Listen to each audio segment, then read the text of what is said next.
Good evening. My name is Peter Emmanuel, and with my co-host. Yes, good evening. My name is Aunt Joseph. Welcome to the church and the state. This is where we balance government policy and leadership against biblical standards. Yes. How are you? I'm good. How have you been? I've been fine. I'm so excited about today. Why? Is it because we're in a different set, not in the four walls that we used to? Could be, but majorly because we are expanding our tent. Yeah, as we had said earlier, that we are going to be moving from counties to counties, interacting with people, because as we all know, the church and the state, it's about the daily concerns of every citizen, be it in Kenya, be it in Africa, all over the world. So having such a forum is something so exciting. Probably you could tell our audience, in which county are we in and what kind of population do we have tonight? Oh yeah, we're in Murang'a County, to be specific, Kenol. And we have young people gathered to discuss a very, what I call, an important topic to this generation and of course to the world. The youth and leadership. The youth and leadership, of course. And tonight also, remember to use our social media platforms. That is on Facebook is Overflowing Wisdom with John CW, and YouTube is John CW. On X or Twitter, remember to use the hashtag the church and their state. Also tag at Teacher John CW. And the topic of the day is the youth and leadership. Yeah. Talking about the youth and leadership, Yes. we've had some very interesting statistics on that. Yeah. Probably I wouldn't want us to venture into that yet, before you tell us what is lined up and the kind of content we have lined up for the show today. Okay. When you look at statistics, let us start globally. You're going to see that. Start introducing yourself, say your name and where you're from. Good evening, gentlemen and ladies. Good evening, gentlemen and ladies. I'm Gladwell Peace from Kiambu County. Apparently, I'm a high schooler. Thank you. You're welcome, Gladys. My name is Caleb Kurie. I come from Githurai, 45. Normally we call it USG, United States of Githurai. And I am actually a recent graduate, yet to graduate, come next week at the University of Nairobi, graduating with a Bachelor of Commerce in Finance, and it's quite a pleasure to be here. Thank you so much. Karibu. Hey everyone. Hello. I'm Christine Wania. I'm from Riru and I'm a high school student, and thank you for having me. It's a pleasure. Karibu. Hi guys, Hello. my name is Beethoven Dungu Maina and I come from Nairobi County. I've done economics and statistics and it's a pleasure to be here. I've always watched the church and the state. I enjoy it and yeah. Karibu. Hi everyone, Hello. I'm Faith Frederick Amondi from Nairobi City County. Apparently, I'm still studying. I'm a high school student. Thank you You're for the pleasure. welcome. Good evening, ladies and gentlemen. Good evening. My name is Alicia Samira Mwende Kiteme. I am done with my 4-year course in high school. I just finished the other day. I stay at Machakos County and I'm a big fan of the show. Thank you. You're welcome. That's a very youthful population for a It live is. audience. It is. What else do we have lined up for the show? Okay. We have a lot lined up. As we have started with, we have our live audience. You know, when you come and be part of live audience, you have a chance to ask questions. You have, a chance to interject and bring your contribution and say, that is not touching us because we are talking about youth. So that is the first segment that we have, the live audience. Also, on the same show, we are going to have something called the news segment. Here we focus on what is happening all over the world. There's world news, there's sport news, there's church event. All this, we want to be knowledgeable. We want to understand what is happening around us. Then we have what we call the table of balance. As we all know, and as we have started the conversation, there are a lot of issues that are heavy, that need a lot of, concern. And people want to understand, how do we navigate through this season with the transitions of generations. How can we navigate it through? So that is how, the table of balance comes in.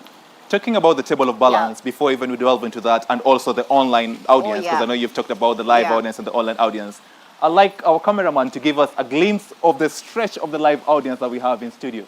I don't know if we can have that from an aerial view. And you guys, welcome, Karibuni, to the church and the state. Do you feel warm enough? Hello? Do you feel warm enough? Welcome to the church and the state. Yes. Back to you, Anne, on live out. Who do we have on the online platform? Yes.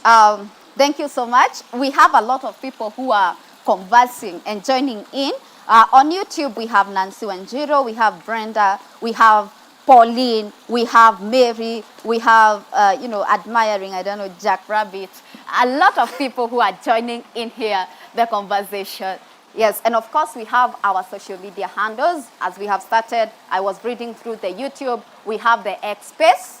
Yes, we have Instagram. Anywhere, engage. Let us keep this conversation going because we want to find the solution of what is happening around. And that takes us now to the topic that you're discussing, that is the youth and leadership. Yes. You've given a very interesting statistic Yes. of the kind of demography we have, that is population of the world and Africa, and coming back and narrowing it down to Kenya. Yeah. That bigger majority of the population is the youth. The young people. And that brings us to, with such a demographic population full of youth, what are the kind of opportunities, or what are the kind of challenges this kind of people go through? Interesting enough. Yeah. This hits closer home because Yes. the hosts, Yeah. are you above 35 years of age? Not yet. So I can say you're a youth too. I am a youth. Myself, I am still a very vibrant, young, I want to use the word baby boy. Wacha niseme tu hiyo kitu initoke.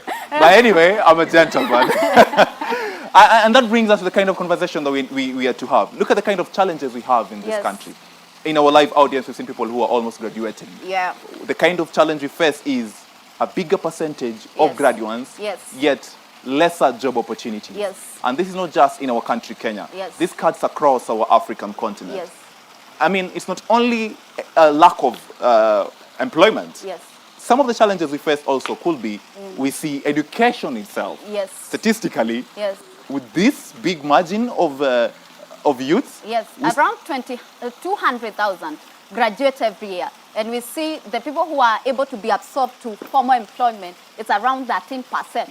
So that's quite a huge margin. So that's only 13% get absorbed in formal employment. Yes. And interesting enough, and also we have statistics on our, I mean, if you can have a look, that is on our screen, of the level of unemployment in percentage in East Africa. We see Uganda at 4.3%. We see South Sudan at 13%, tying with Rwanda at 13%. Yes.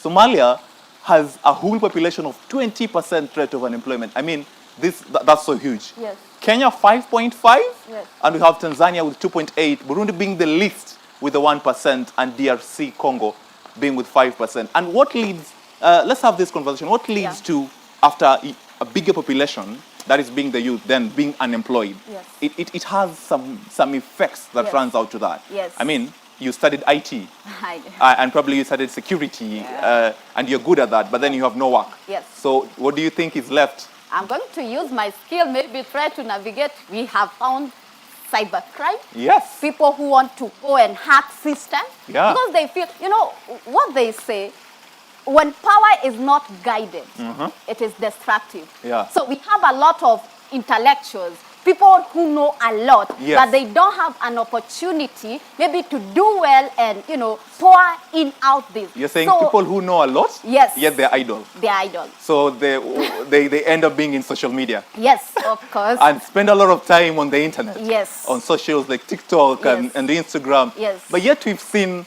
a government where the leaders of the same government, big people like the CS, coming out and condemning people and saying they're very idle on social media and they should know that social media will create no impact. And can do nothing. And can do nothing to these people. Yet this is a whole educated population, yes, but then have nothing else to do. Yes. But at the same time, we've seen the importance of, despite social media being critiqued, yes, and we've seen even governments coming out and saying about hiyo kitu haitasaidia, something like that. yeah.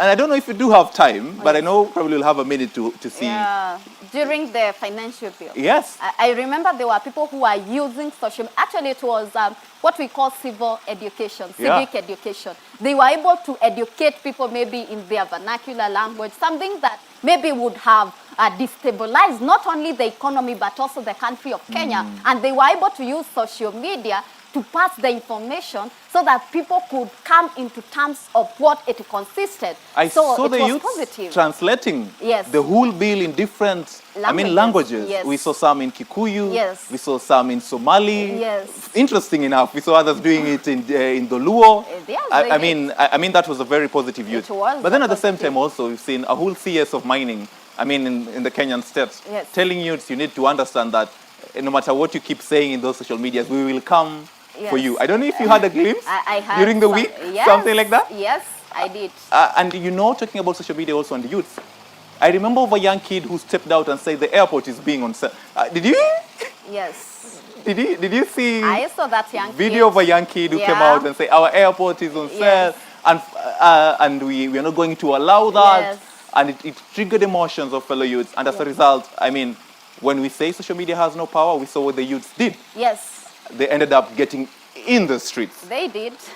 What we have not witnessed, actually, they say, the kind of demos. Of course, we have those rights in the Constitution for people to picket and to go out in the street, but something that happened in the mid-year, in the month of June, it's something that is unheard of, where people were saying, no, enough is enough. We cannot just take this. We need to address the issue as they are, because we understand this generation, there are people who are radical. There are people who are calling for, competence, accountability. Yeah. They want answers to Yes. what is happening around. So they went to the street, and we saw, the response that was there was not right, because they even entered Parliament. Which that was quite a show of confidence. Yes, actually, the president talking, he said it's something that he called it treason. And I remember one day he woke up and called them, there's a name he said, Yes, terrorists. terrorists. And then the next day he offered a speech and said, sorry, they are our children. Yeah, they are. And the youth have been given names in this country, from Yes. terrorists Yes. to our sons and daughters. Yes. And to reason now,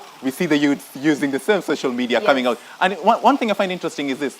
This is a population or a generation that you tell them jump, they ask you why jump. Why jump? Like the previous generation was jump and they ask you how Yes. high Yeah. or how far do you want me to Yeah. go. And that's a very interesting. Do you think the government currently, the government currently does not understand the kind of generation they're dealing with? Do you think the government thinks that this generation is uneducated? It is still the ones that, like our forefathers, you will just probably rob them off and nothing will happen. They won't talk about it. They won't bother to read constitution, finance bills. Do you think the government is lagging behind on that? I would say there's what we call generational transition. Yeah. Sometimes the people who have gone ahead of us, they may want to handle the issue the same way they would handle in their generation. But there are a lot of factors. We have the social media. The world is a global village, as we talk. There's a lot that is happening. So I feel as much as they want to respond, they are taking what we say that parents should guide their children in the way. But this generation needs, as much as we want to be led, we want to know, why are we going this direction? Is it in the line of what, not only what we believe, what is written in the Constitution? Yes. Because they were analyzing the Constitution and say that this is not really what we see written in the Constitution. This is not there's- abiding. Yes, there's a lot that is happening. And actually, if you watch what the president of the state said 2 days ago, you remember responding to the case of Adani issue. Yes. He said that there's an evil spirit That is roaming around the country. Yes, roaming around the country, because there cannot be that there's no project that people are Wanting to appreciating. support. It's on that cause where the parents feel that I want to insist this thing on people, but they are not saying what. But one of the concern actually was what the president said. He said that when he called for the young people, there were no people who showed up to come and address the issue. A leaderless generation. They say they are leaderless. And that takes us now to the next kind of segment that we'd like to come on. But before we bring the segment, that is the table of balance, you've already seen the kind of discussion that we have in studio. I mean, we can go on and go on for the two of us and keep discussing. But then again, we want to bring in a segment of a table of balance where we bring in our in-house guest to bring in balance in this. Remember, the hashtag is the church and the state on X or Twitter. Remember to use the hashtag the church and the state and tag at Teacher John CW. On Facebook is Overflowing Wisdom with John CW. We're going for a short break. We will be back for the next segment. And in this break, if our director would allow us, the kind of discussions we've had here probably, you could have a glimpse of the clips of the kind of information and that has been going out there. Government talking about social media being useless, youth taking to the streets and taking their positions. And even we've seen youth as young as primary level going out and saying, this is our airport. Probably we can see that during the break. Yes. We'll be back shortly after the break. Welcome to Spirit Television. The show is the church and the state. Hii nchi haiwezi kuendelea kwa kupitia mtandao, haiwezekani. Kwani hii leo hapa ni Facebook ama ni Twitter ama ni TikTok? Jana walinikujia usiku, walisema wananisalimia, wakanitumia shilingi. Tafadhali kudieni na 100, wacha kunirudishia shilingi. Wacha niseme mimi, na kama wamejama wanaweza bust. Your Excellency, forgive me. This is the only country that someone takes to social media, anatengeza hapo kaburi, alafu anaombea viongozi mabaya, na unataka tukuangalie. Na mimi nawaambia nyinyi, kuweni kwa mtandao, sisi tuko kwa ground. Tuko kwa ground baya sana, na ukituletea noma hapa ndio headquarter. Midea TV, spilling the tea. Kuna pepo chafu ya upingamizi kupinga kila kitu. Kiwanda kama hii watu wanaipinga, housing wanaipinga, chanjo ya ng'ombe kuondoa magonjwa, mambo ya unit coverage wanaipinga, mambo ya afya wanaipinga. Sasa mimi nauliza, hii pepo chafu, nafikiri hata imefika wanapinga hata matoleo kanisani. Jameni. The president sharply criticizing political leaders and Kenyans online who celebrated the cancellation of Adani JKIA and Adani Ketraco deals. Ruto accused the critics of undermining Kenya's development. Ati airport imesimamishwa. Sasa wale wamesimamisha ujenzi wa airport ni mashujaa. Mashujaa wakufanya kitu gani? Airport pale iko kwa runway. Airport inafuja, iko kwa tent. Nchi zingine wanajenga airport zao. Yetu hapa Kenya ni sijui ni aina gani. Alafu kuna watu wanaongea hapo, tumeshinda sana, sasa tumesimamisha kujenga airport. What? The president saying the construction of Jomo Kenyatta International Airport will go ahead with or without Adani. Wale wanapinga airport hata hawajawahi kukanyaga kwa airport hata siku moja. Sasa unapinga tu ukiwa anyway, lakini ndio hivyo. Lakini mimi nataka niwahakikishie airport mpya tutajenga. The president, who was addressing attendees during the launch of the Devki iron ore pelletization plant in Manga, Taita Taveta, that was attended by several members of his cabinet and local leaders, saying he had no interest in the Devki group run by billionaire businessman Narendra Raval. Forget about those people who are saying you are my partner.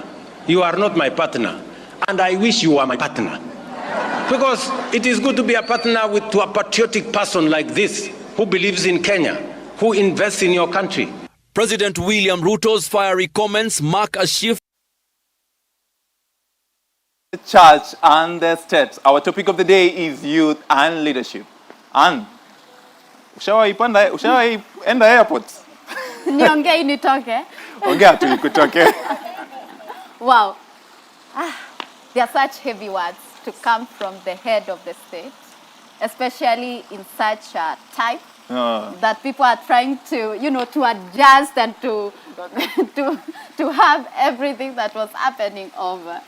And in studio with us, and I'll ask this, in-house guest before I welcome him. Please, Right? yeah. There's a lot we need to ask him tonight. There is a lot. In studio, as we had promised you, we have the table of balance. And our guest, that is our in-house guest, is none other but he is a businessman. He is the founder of Share the Love Center. He is a father. He is a husband. He is also a mentor to many. And this is none other than Mwalimu John C.W. How are you, sir? Welcome. You're well? Well, You look amazing. I'm trying. You really are. Very good matching. Welcome on set. I hope our set is warm enough for you, sir. We'll see. That is your camera. Probably you can introduce yourself and say hi to our audience. Which one is my camera? Which one am I using? Our director tells us. All right. My name is C.W. John. I am a little man that serves a great God. Transformed in my mind to understand the need to put Jesus in every sector in life, hence raising a generation of God-fearing people. I am a husband for over a decade. I am a father of 3 children. I am currently in command of the ministry called Share the Love Center. I am a farmer. I'm a businessman. I'm a leader in my own little way. Among many other things that we'll discuss as we keep going. So thank you very much. Karibu. Wow. Thank you so much for coming. Welcome. Yes, as you can see, we have a different forum. I can see it's not what we're used to. Yes, we had said earlier that we would love to move maybe from, to diversify what we have there on the set so that we can bring inclusivity of every person. And on today's show, we are handling a topic, the youth and leadership. Maybe to start with, I would love you to speak to us. We have seen of late the clips that we were just watching, that there were young people who went out. And of course, we are those young people, yeah? And we were dissatisfied with what is happening, the form of leadership. And, when they were asking, what do you want us to do? They felt that as a young person, you don't have all it takes maybe to advise us. So my question would be, what is first leadership? And can a young person lead?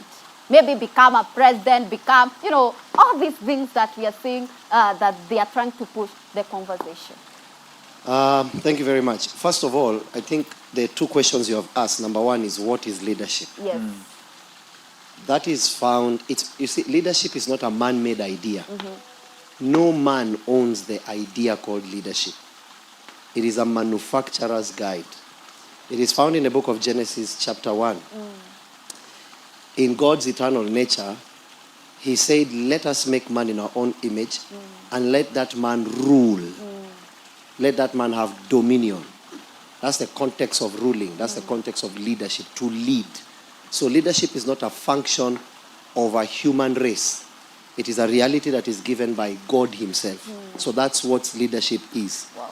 It is the nature of what God put in a man manifested out of that man.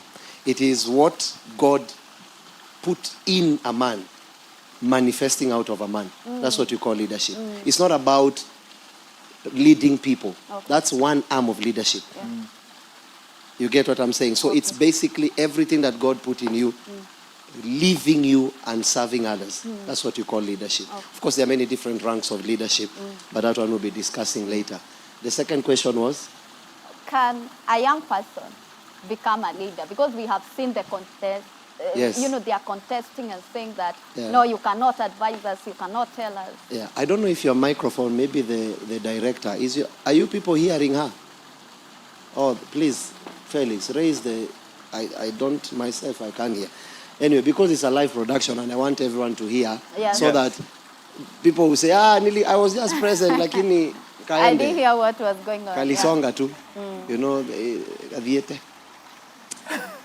The idea is this. Can a young person Lead. Lead. Yeah. Yes. Good. It's a very good question. Now let me ask you a question.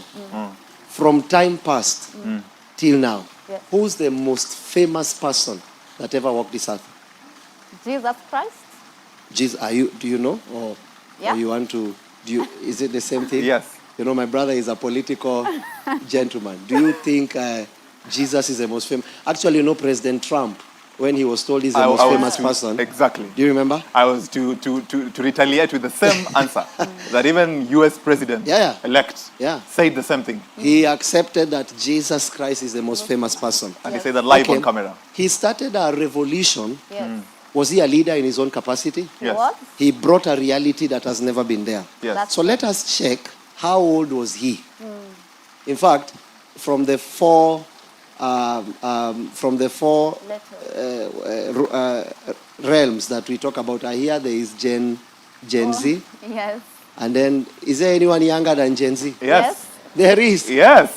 Gen Z, you are old. So there are people that are younger than Gen Z. Yes. What do you call them? There is Generation Alpha. And there's another one actually. No, stop playing. There is. They are not So Alpha, they are identified. now old compared to that other generation. Yes, the younger one. My people, poleni sana. Look. And we also have the millennials. They're also young. Yes. So, wait. Hata nimechanganyikiwa. Now, where is the beginning of this matter? The one that is not born, like when the seed is planted, that's where, is that an age? No, from zero. From zero? Yes. Okay, so what do you call them? They are saying they have not identified because they are so. And then after that, what's the second one? Alpha. We have Gen Alpha. So Alpha is what age? Do we have an Alpha here? Because I know Gen Z starts from, is it 1997? 1997. And 1997 to 2000. So how many people here are born after 1997? So that's what? That's Gen Z. That's? Just Gen Z. Gen Z. Yes. Coming down. Yes. 1997, 1998, 1999, 2002. Okay, yes. so 1996 coming down. No, what am I saying? 1996 going up. 1996, 1995, 94, 93. Those are millennials. That's what? Those are millennials, yes. Okay. 1991, 92, yes. I Those are see. millennials. Okay. Sir, it seems like you're trying to categorize where you... Yeah, I thought I was young, man. But I actually am young. No, you are. Yeah, I'm a Gen Z. Oh my God. Listen to me. Yes. If I say something, that is what it is. But if a woman can always be 16 years, why can't I be a Gen Z? You know, women, even when they are 50, they are 16. Do you realize they don't say their birthday? They don't say how old they are. They just say, I'm 1 year older. Really?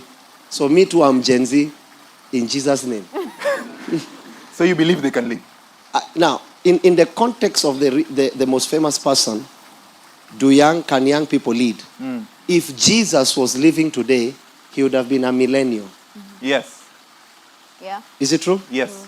Because he started his context of leading at 30 years. Yes. Is it true? Yeah. So can young people lead?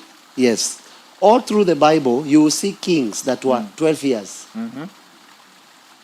Of course, some of them did foolish things because sometimes when you are young, you know, there's a lot of things we don't know. Equally speaking, there were kings that were, like for example, Joseph, he was less 20 when he was anointed to be king. Yes. If you look at David, he was less 20 when he was anointed to be the leader, to be the king. Sorry, Joseph, governor and all that. So it's the context of leadership with young people is biblically documented. I mean, just think about Jesus Christ. You said millennial. Is it millennial? Yes. Yes. So Jesus is a millennial if he was here today. Yes. Right? Yes. So that means if Jesus was probably 32, by 2027, if he wanted to run for president, he could have. Assuming. Yes. Because I think the cutoff is 35 years in Kenya? Yes. If I'm not wrong. It's 35 years, though. I've heard recently guys saying there's a possibility of that going. Changing it? Yes. Yeah. Really? Yeah. Really? Would you think that's a wise idea? Probably to 29 or 30 or 28. Well, and if we can produce those people, then we can change that. We can amend. My advice would have been, let's not amend until those people are in place. Because again, you can bring a young person and put Kenya into darkness. It's not necessarily a function of age, really, but honestly speaking, kuishi kwingi Kuona Kuona mengi. kuona mengi. But that again doesn't mean because you are old you are wise. Because I also have the met fools- foolish old people. Yeah. The fools grow old. Man, even fools grow old. Yeah, for real. Actually, Elihu said so in the book of Job. He said he has found something that the wisdom is not about it. Exactly. Yeah. So the context there, can young people lead? Yes, young people can lead. Those that have gone under grooming and training, they can lead. That's my answer. My question then will be, Yeah. we have seen the generation that we are in right now, and precisely, we see them take actions. We see when the government says this, and not just even the Kenyan government, even other governments. We've seen in Nigeria, they came out, the youth, and say, end SARS. Because SARS was probably abducting young people. And whenever a young man will be seen with a new car, now Emmanuel, if walks in with a BMW tomorrow, I am not safe because I'm afraid. That's what used to happen in Nigeria, and they will sweep you out. We've seen in Kenya, they introduced a new bill that is a finance bill. And the youths, the same young generation, went online and even talked about it. And when they saw online wasn't working, we saw them coming out. Now, my question is this. Being in the position you are at, and you say you lead a whole team or a whole army of Share the Love Center, and there are younger people probably who reach to you, and probably you face one-on-one. You're a leader in your own way, not only in probably Share the Love Center, but also in business, because I know you also as a businessman under Melino Contractors. What is different? Is it the current leaders don't understand the language of the youth, that the youth have to go all the way, speak from social media, and then pour out to the street? Or is it the youth of today have no ears and don't want to listen to the older? It's both ways. But again, it's derived from a scripture. Forgive me, my life is scripture. I don't know anything separate from scripture. The reason is this. I found out the Bible is the most accurate book when it comes to anything concerning life. Wow. From that Bible, you want to make money? The Bible can teach you. You want to be married? The Bible can teach you. Okay. You want to Amen. be wise? The Bible can teach you. You want to be a president? The Bible can teach you. You want to do a program like this? The Bible can teach you. The Bible says that the scriptures, they are able to make one wise. So the wisdom of scripture, the reason why a lot of us do not tend to get much from the scripture is because we religialize the Bible. We think that it's a thing for a building there on Sunday. It's not a constitution that can help govern a nation, govern an economy, govern a business. So we end up losing at the end of the day. And so the context there is that from the Bible, there is a scripture. I don't know if the director can be keen to put it there. The Bible says that parents, children, honor your parents. At the same time, that Bible says parents, do not provoke your children. So what we have in Kenya is both failures. Is parents that provoke children and children that do not honor parents. So none of them is right. Because, for example, one mistake does not make another thing better. Like if you cannot argue a mistake by a mistake. So, for example, like what we saw on I had a guy calling it the Twitter. Is it still called Twitter? It's called X now. Oh, X. So where is Y? Okay, moving on swiftly. So the X space. I remember when the president came up because they wanted a meeting. Yes. I saw a lot of young people abusing people. So even though he is wrong to the degree of which he is, you are not any better because birds of a feather flock together. In fact, the Bible makes a statement and it says about to be careful of speaking vile languages, curse words, speaking without understanding. I saw a lot of young people using words that were, when personally I was a bit younger, early 90s, we could not even, forget saying it, we couldn't even think about those words. So the young people have been provoked to get to that point, but equally speaking, they don't know how to channel their frustrations in an honorable way. And this is where my problem comes in with both parties. At the same time, you have parents, which in this view are leaders, those that are superior, that are provoking those kids. Because, for example, the matter of Kenya, could it have gotten there if the people listened, if the government listened? No, not really. Life Could people have died? No. It was so simple when people came out and said, do not raise the taxes. I think the reason why it happened is because the government never really thought that people can really rise the way they rose. It has never happened. I mean, it was the first time where they broke into parliament. It had never happened. Yes. So even when people are saying, we will strike, they never took it seriously. And that's not wisdom. Because there is a point you can get, you provoke someone, that provoke can make that person react in a way that he shouldn't. So both the parents are wrong in not hearing them. They don't even know the language. For example, I'm a pastor. Yes. My office is right behind there. I deal with cases you cannot imagine. And because today we are talking to the young people, you'll allow me, as sad as it will sound, please forgive me for the language. I will try as much as I can to sieve as much as I can, but to really say it as it is. Yes. There is a lady that came, a young girl. She was, I think, around 12 or 13. You know, the way people just come after the service. Yes. I think she was somewhere in Sunday school. I can't really remember. And I've really tried to look for her. I can't see her. I don't know if the parents came once.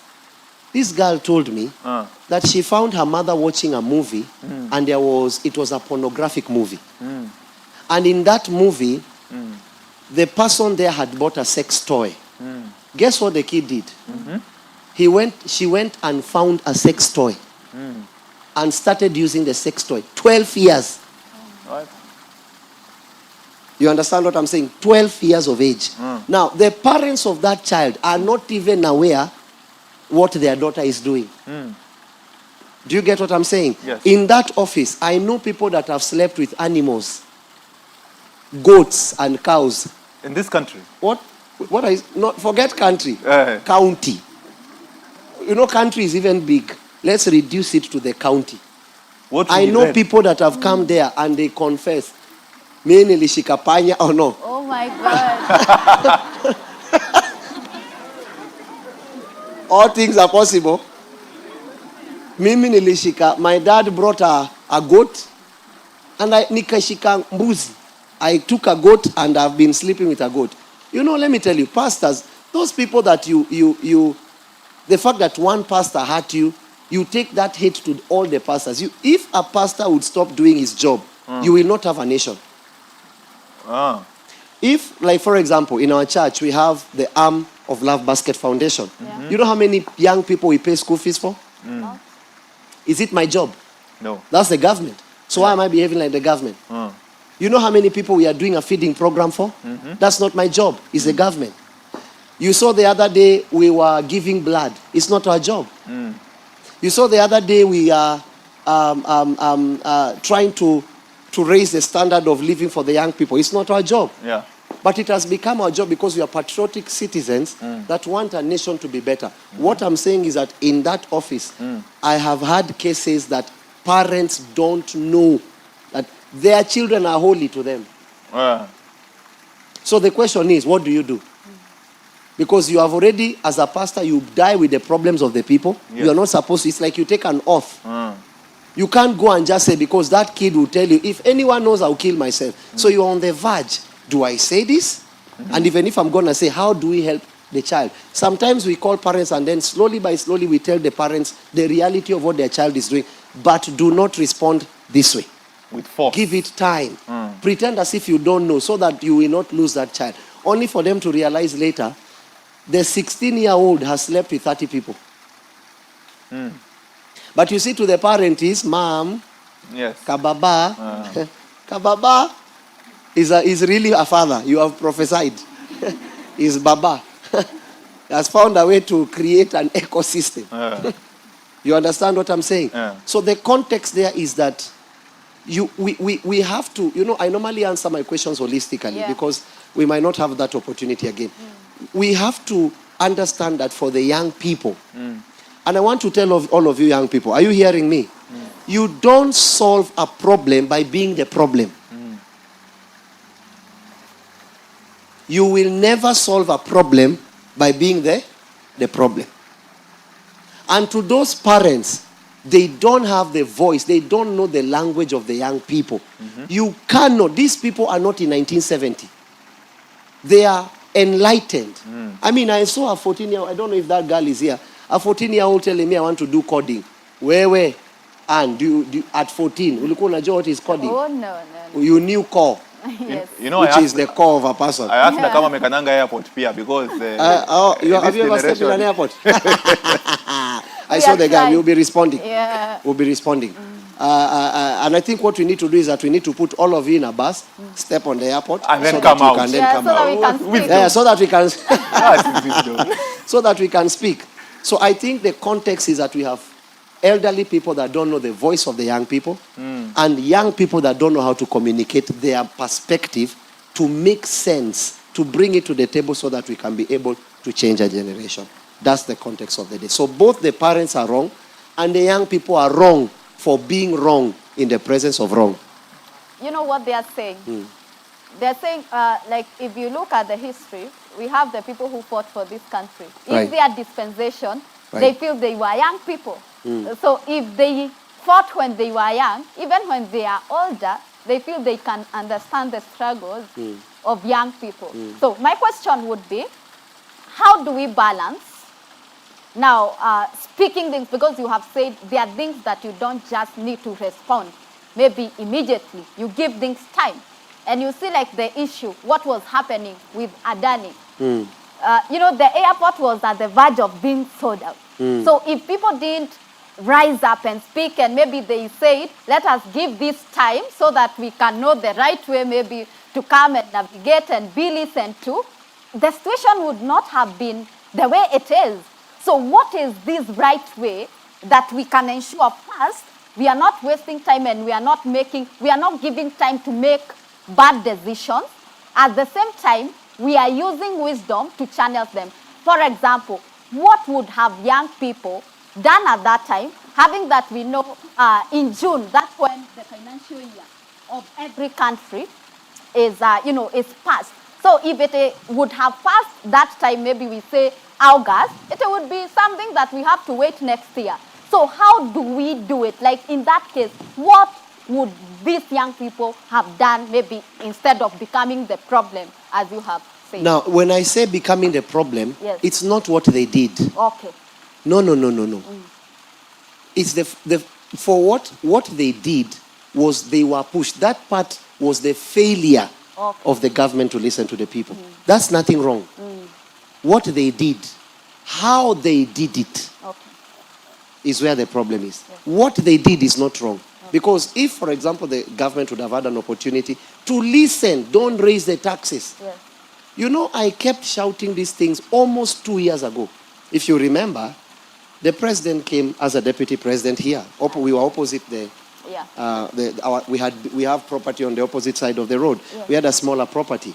And the president came there. And if you remember, this is one of the 2 places where he cried. Is it 2 or 3 places? And it went viral and what? Even me, I cried because he cried. And so we all cried.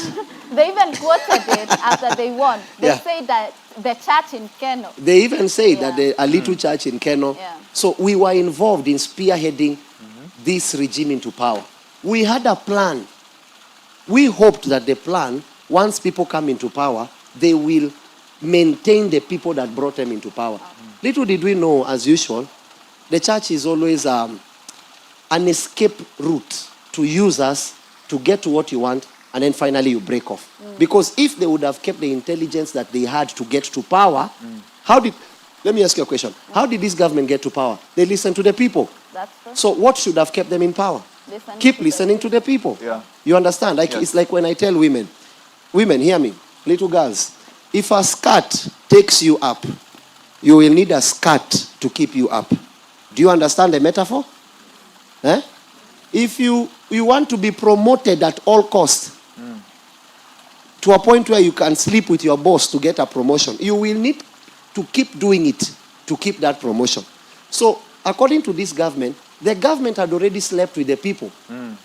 So the government, I'm speaking that metaphorically, the government needed to have kept sleeping with the people.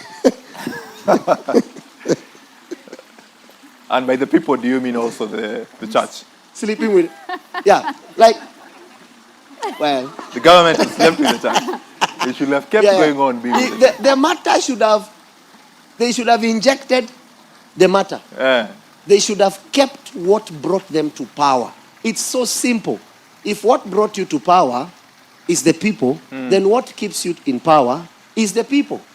So when it got to a point where the people felt as if this government is not listening to us, they now resulted to doing what they did. I have no problem because you see in the Constitution, there is an opportunity to picket. Is it called the right to picket? Yes, the right to picket. The right to picket. It is a constitutional right. Yes. Of course, there are legalities to it where you must inform the area security protocol, then you receive a letter and all those kind of things. Yeah. But what I'm trying to say is that there was already a push.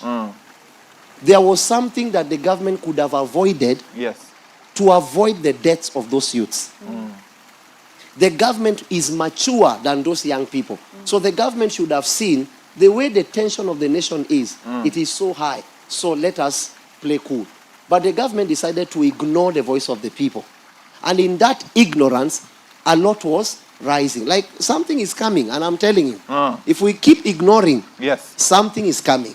And you see, we speak as prophets, and not just as prophets. We can analyze a nation, and we can tell you, this is the problem, this is the problem, if you don't do this and do this. So when they came into power, they forgot.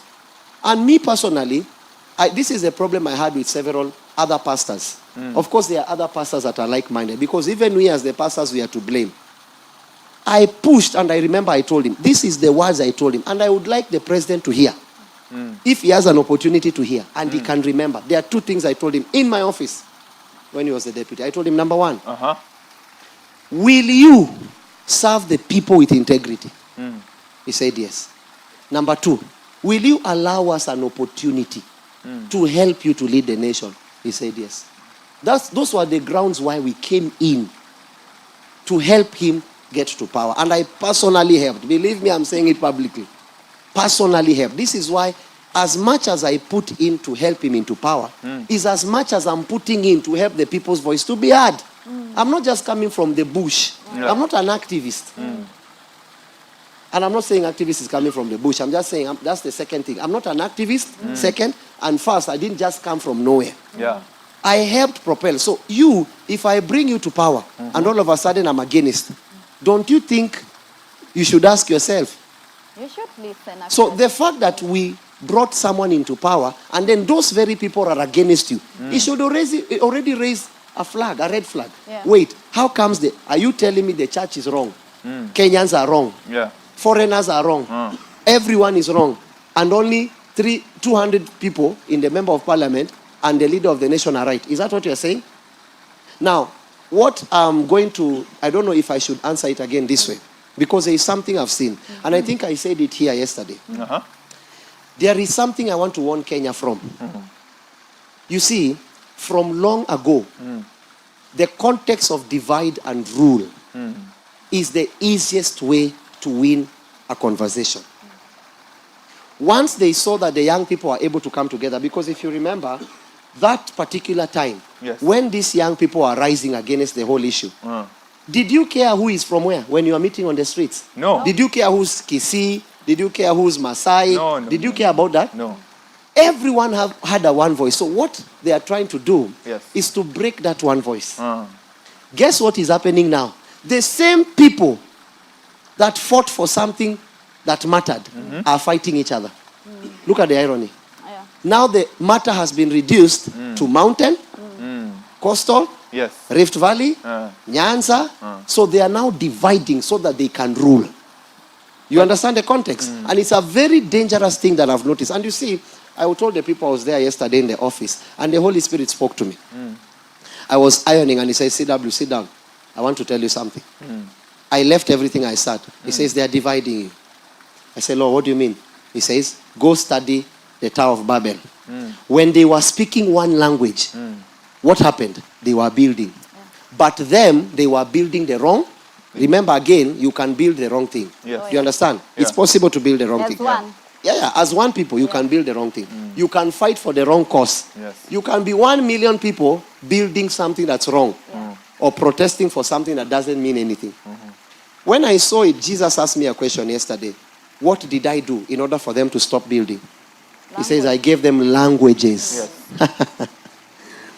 So young people have been building. Guess what they have done? They have now decided to introduce languages. I've seen the hate I've seen how people are hating each other. People from this region hating this region. And that's why I want to warn young people. Tribalism does not build anything. That's number one.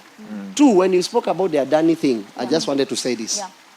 And all those kind of things. If you are keen, you remember before this whole matter, I came out and I spoke to the leaders. Yeah. I says, my advice, before you make it something that is outside Kenya, look for Kenyans.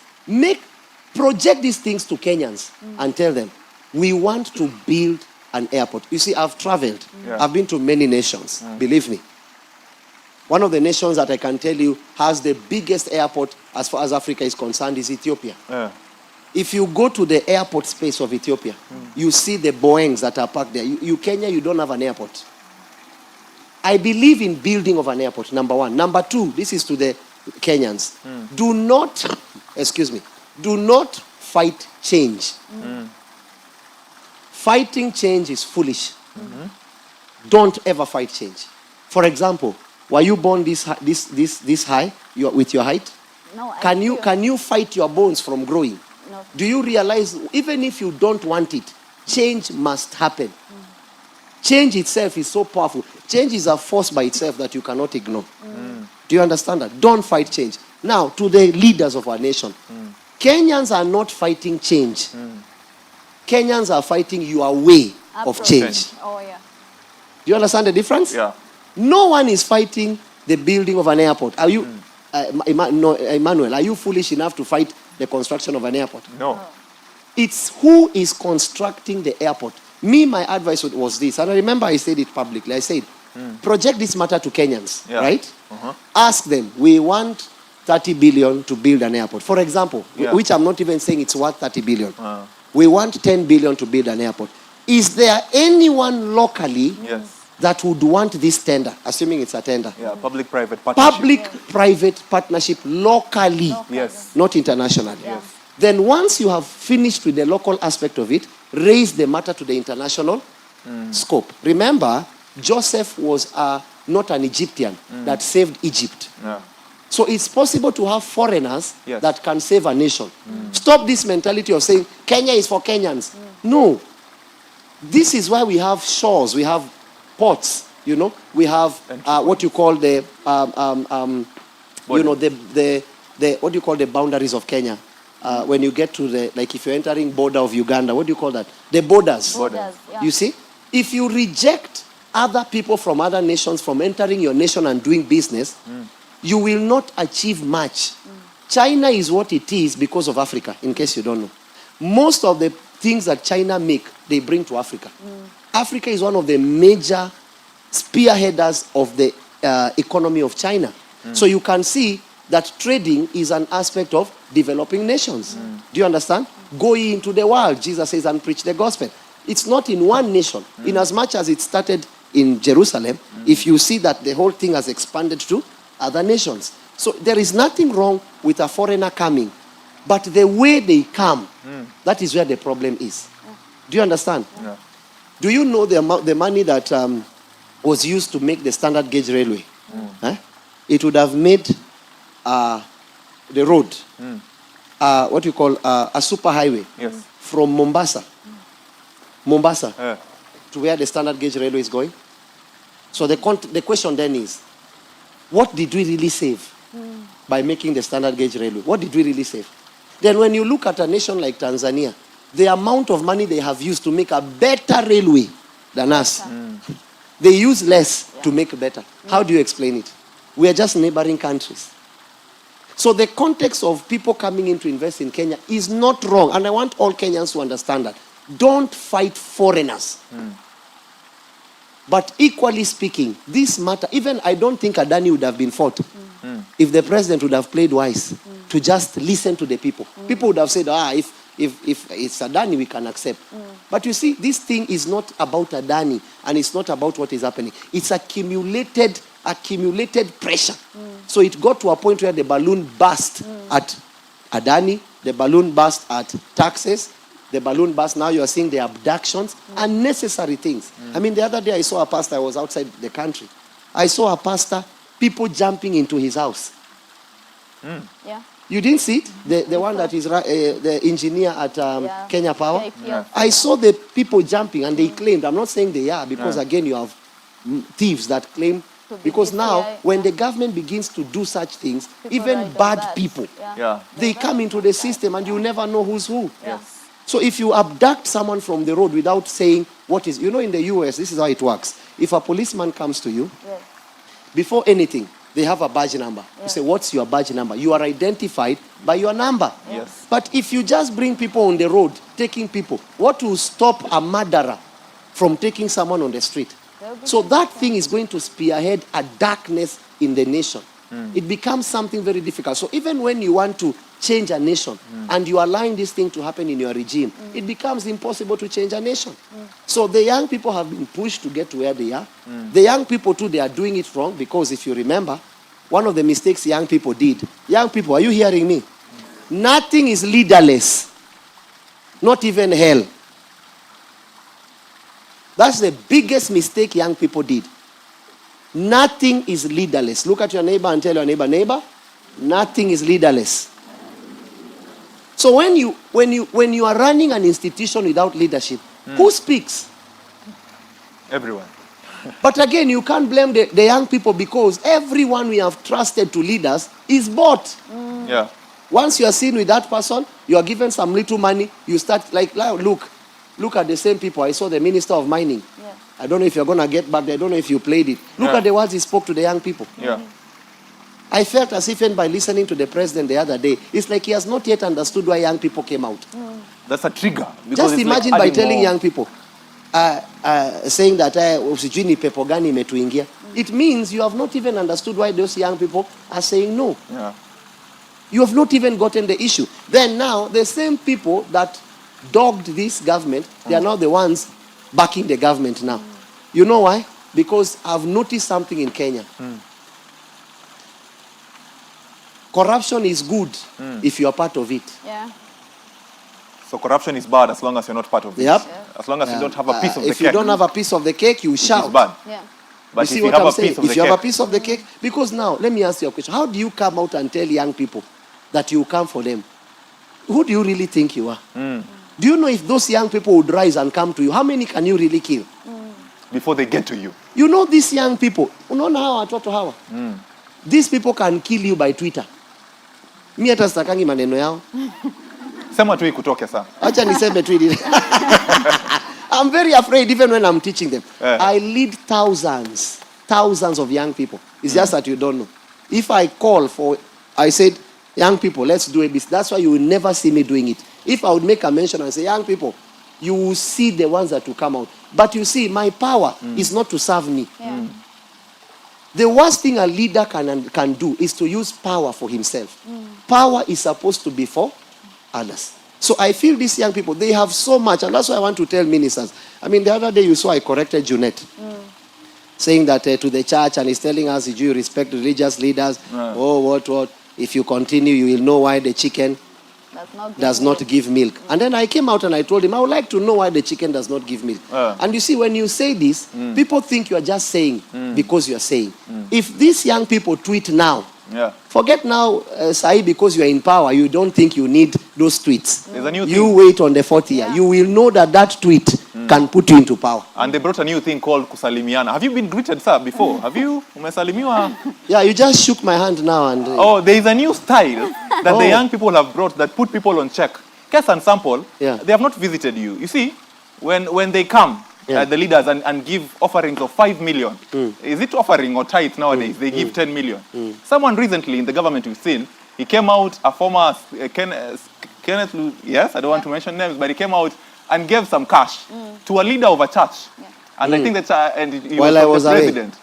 And when he was given, recently, during the week, we've seen the young people have brought a system to bring balance and checks. Where after he was given the amount, the number was offered to the young people, and they were asked to greet him so that he can return the 5 million that he was given.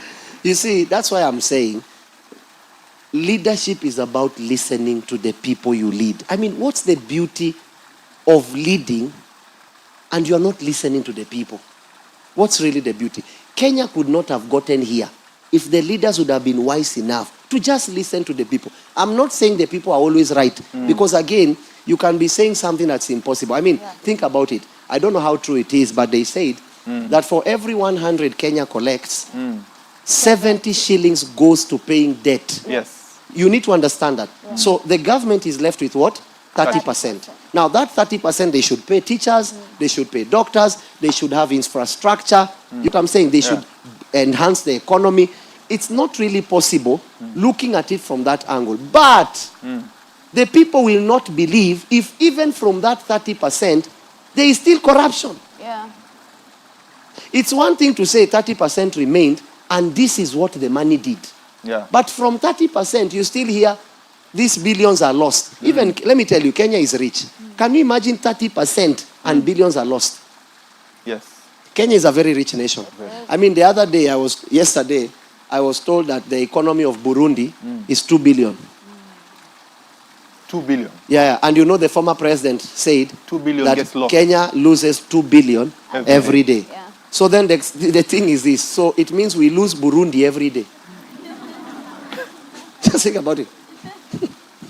that in 1 month, we probably have had 30 years of the total expenditure. We lose Burundi every single day. That should tell you the economy of Kenya. If Kenya can be governed well, my brother, this is a heaven. If money for education will go to education, then another thing I want to ask you, do you remember, is it CDF? I'm not against it. Yes. What's the need of giving money to the people to pay back the government? Ebu just think about what I'm saying. Government schools, I give you bursary.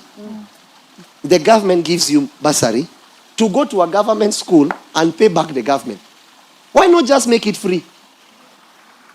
They want channels. But you know why? Because even from those arrangements, there are those members of parliament, by the way, they are doing exemplary, a very good job. But there are people that know, even that statement I've said, there are people that would not want, because they sell bursaries. You know, I'm a pastor. These people meet me in this office to complain. I don't know why people feel like I have a solution. And by the way, I wonder, why do people feel? I don't understand. You are a leader. No, I'm nothing. Me, I'm a guy that washes toilets, and I just want to wash toilets, preach the gospel, and then I die and go back where I came from. I want to give my little contribution to the nation. But what I'm trying to tell you, there are things that must change. If that 30%, there is still this level of corruption, just imagine if that whole 30% goes to serve the people. Till today, doctors are striking. They've even issued a notice. I saw yesterday. In the Kenya of today, why would a doctor be striking?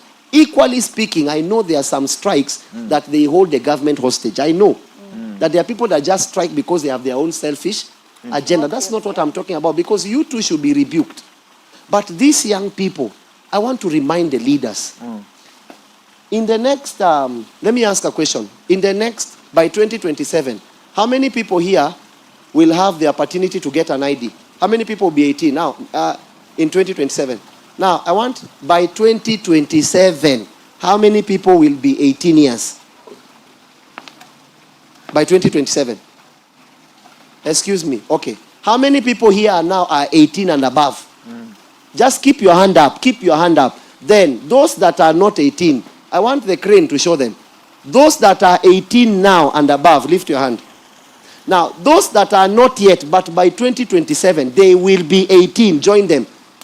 Now, all of you that now by 2027, you'll be 18 and above, lift your hand. Now, I want you to see that. If these kids now are given an opportunity, or rather these young people are given an opportunity to take, thank you, to take an ID, and they vote out of this frustration, they will even put someone wrong in power. Because the agenda, they are not looking for who's right. They are looking to remove who's wrong. Now, at the expense of removing bad leadership, if good leadership is not presented, you have killed them. That's right. So this thing is both young people and the government. To the young people, don't try to correct a mistake by a mistake. And to the old people, don't allow it to get to a mistake for it to be corrected. Actually, when you are mentioning about the issue of 70% going to service the debt, And also you talked about, having the, the citizens funding this project. I was looking at countries like Japan, Singapore. These nations, they are developed. And I wanted to see, because their level of debt is above 100% debt. And ours is just 67%. And I was wondering, or rather 70%, why is it in our country we are not stable economically, and these countries, they have over 100% debt, and they are prospering, and they're even importing things to or rather exporting things to our country. And I found out that things like, or rather countries like Japan, Singapore, they have zero debt from outside. It's internal debt. Yes. They issue They what we call bonds. They borrow within. Yes, they give citizens, they open like what we have, the KIA. They say we want to construct an airport and we don't have money. They sell what we call the bonds. The bonds. The public come and if there is a person who has that ability to come, and fund the project, they are doing that. So with that, as much as we have debt, it's internally and people are able to manage. Do you understand, or rather do you see whether the leadership of this nation understands that? They do, they just pretend. They do, they just pretend. Listen, the government is not as foolish as we want to think. You don't rise up to that position being foolish. There is something they know. I just think they get to a point, the purpose for their going up is blotted out. One of the things you need to understand, I am a leader in my own little way. Believe me, if you don't have a strong heart, to understand the manifesto you have before you get to power, manifestos change once you get to power. Believe me, I used to preach without anything. Now, if I just sit like this, I see people giving from, and I'm telling you, from as far as Japan, China, no, sorry, not China, Japan, Russia. We have people from Nigeria, we have people from South Africa, Kenya locally, Uganda, America. Just imagine. Now, that thing can enter you. I believe this is what enters the people. Do you realize that there was a time before they got to power, I saw one member of parliament even cooking chapo. Oh, yeah. We will meet them across the streets. Yeah. They will even help you. They are cooking chapo. Yes. Once you get to power, you must maintain that cooking. I'm saying that metaphorically. Yeah. You must maintain that thing. You need to find out if you keep your manifesto. Because, listen, leadership can give you a manifesto if you don't have one. The idea is to have a manifesto before you get there and to keep your plan. Of course, some things can change, some dynamics can change as you keep going forward. Now, the context of that is this, as I told you before. If the government would have given an opportunity, it's very easy. Every month, no. If that would have been the view of someone, you come out and say, this month, this is what we want to do. This is the amount of money we have. This is what we have paid. This is what the ministers have paid. Like, for example, there are some political seats in this nation that are not necessary. Yeah. Kenya is one state in the US. Of course, you can't compare it in view of how much advanced America is because of the systems. So the bigger the systems, you have need of few leaders because the systems are in place. Of course, you can't argue it that way. The systems of Kenya are yet. So there is so much machinery. There are people that are not yet on internet. So there are a lot of one-on-ones that are needed in the leadership system of Kenya. But if you can build a system of Kenya, like one governor runs Kenya. In the state, there are many states. One governor in one state of the US can run Kenya. Of course, again, as I've spoken, let's not be ignorant of the systems that are in place for that to be possible. Now, when you have CG nominated senator, CG nominated, what's the need? What's the need? If you know very well you need money to run a nation, you're already in debt. You reduce even the cars that follow you. You reduce the budget that state out itself uses, the fuel budget. Kenyans will see you are serious. I mean, it's such a simple thing that I wonder. If you would sit there, if I would sit there, there is no need. Those people voted for you. No one wants to kill you. But just look at the motor kid. You will sit like 10 minutes watching one person passing. Prado, Range Rover. Hey, what? Hey. What's the need? It's so easy to win Kenyans, but leaders they think they're intelligent. The reason is because leadership has entered their head. So they think that the work of a pastor, like now, my job is just to say, Bwana Yesu asifiwe. And then they call us to that house and give us a lot of food, because again, that's the problem of pastors. Eating, too much eating. So we are cheap. Yeah. We are just given a brown envelope and a lot of food. How many pastors sit and study? Ask, what's the GDP of Kenya? Gross domestic product of Kenya. How many pastors know that? But we are just asking for seed from the same people we have not empowered. We ask for offering from the same people we have not empowered. Where do you think they'll get the money to give you? Where do you think they'll get it? And so there is so much in Kenya that can change. The problem of Kenya beyond leadership is systemic. The system of Kenya. A lot of politicians vote for things because they are in parties. And this is why my advice would have been this way. Young people, are you hearing me? And those of you, be honorable to your leaders. The Bible told you to be honorable. Equally speaking to the leaders. Don't provoke them. The problem of Kenya is electing parties. Elect leaders. Do you hear me, young people? Don't elect what? Elect leaders. Look for who can do the job, not the party they represent. And even if they are in opposition, elect them. Forget about this ruling party issue. Elect the people that can work for you, so that when they go to government, they are free to represent their people. But let me tell you, the way Kenya is, the leaders we choose first represent the party before they represent the citizen. I don't know if that makes sense to you. Yes. And that has been evident with even how we see the Adani deal. One day represent the party. Yes, and they celebrate again. Now look. Now look at a person like the opposition. I don't know if I should call him former opposition leader or opposition leader. Only he knows. Former. Now look at him coming and saying that Adani is a good deal. Only for the US to come. They did not say no because they had Kenya. I don't even know why people are clapping. Yeah. It was the pressure, the external pressure that made them say no. It means you are still not listening to the people. Yeah. And this is the frustration that the Kenyans are having on the people. So to you Kenyans, you cannot change bad by bad. You don't need to abuse your leaders. Be honorable. Don't be like them. They are making you like them. Don't be like the people you want to chase. You are not any different.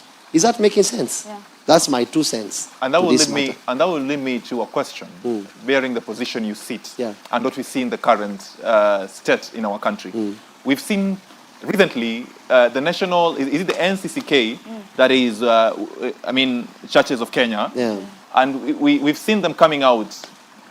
It was in the news everywhere, and they were saying how as Kenyans, do not be afraid, step out there, ask for your rights, remember to question what needs to be questioned. And they even go ahead and say the person who was given the 5 million in church, that is the leader of the church who was given, to return it. And that as a church, we've seen what this government has done to the church. There were rumors, which are possibly coming to be true, that people were asked to even give their teaching sermon on Sunday to the local chief before you teach in church. Well, I think I will not. Like that? Well, I think I'll be the first one to be finished because my teachings are raw.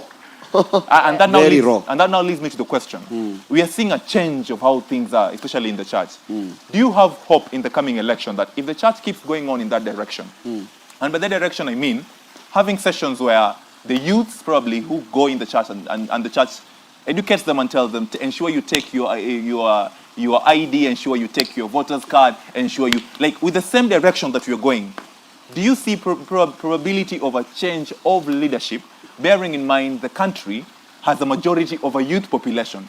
The population is so huge to an extent, if the youth decided to unite and vote as one block, they don't need any other voters coming in. It's enough to win a presidential election.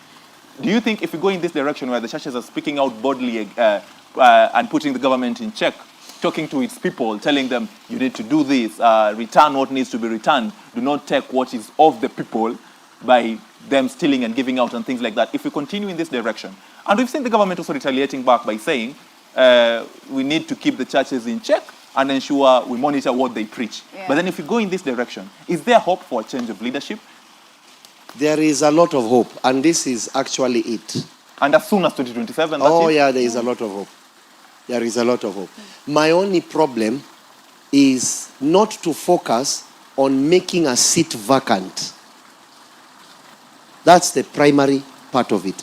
Like, you know, a coin has two sides. I think that the young people, their focus is one side of the coin, which is not wrong. Their focus is on removing someone.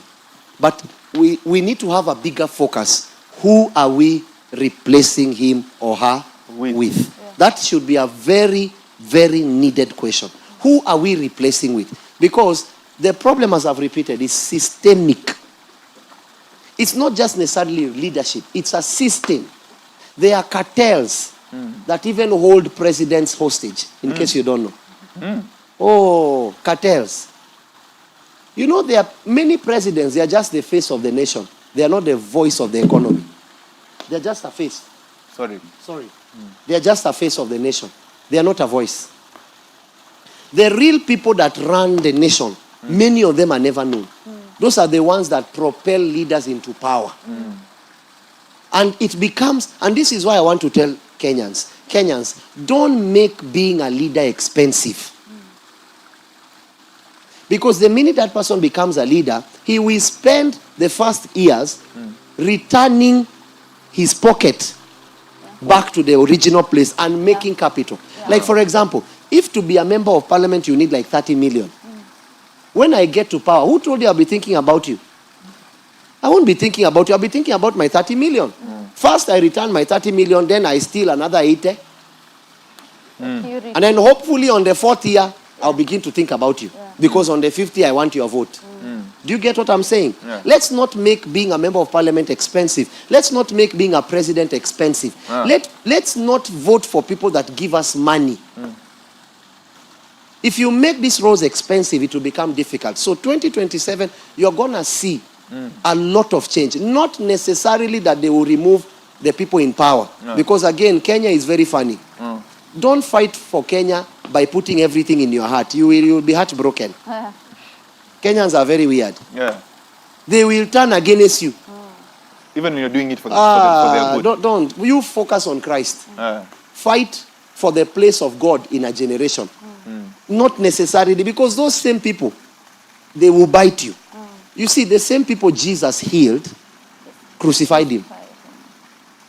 Just imagine the same crowd that he healed the sick, cast out devils. They shouted, crucify him.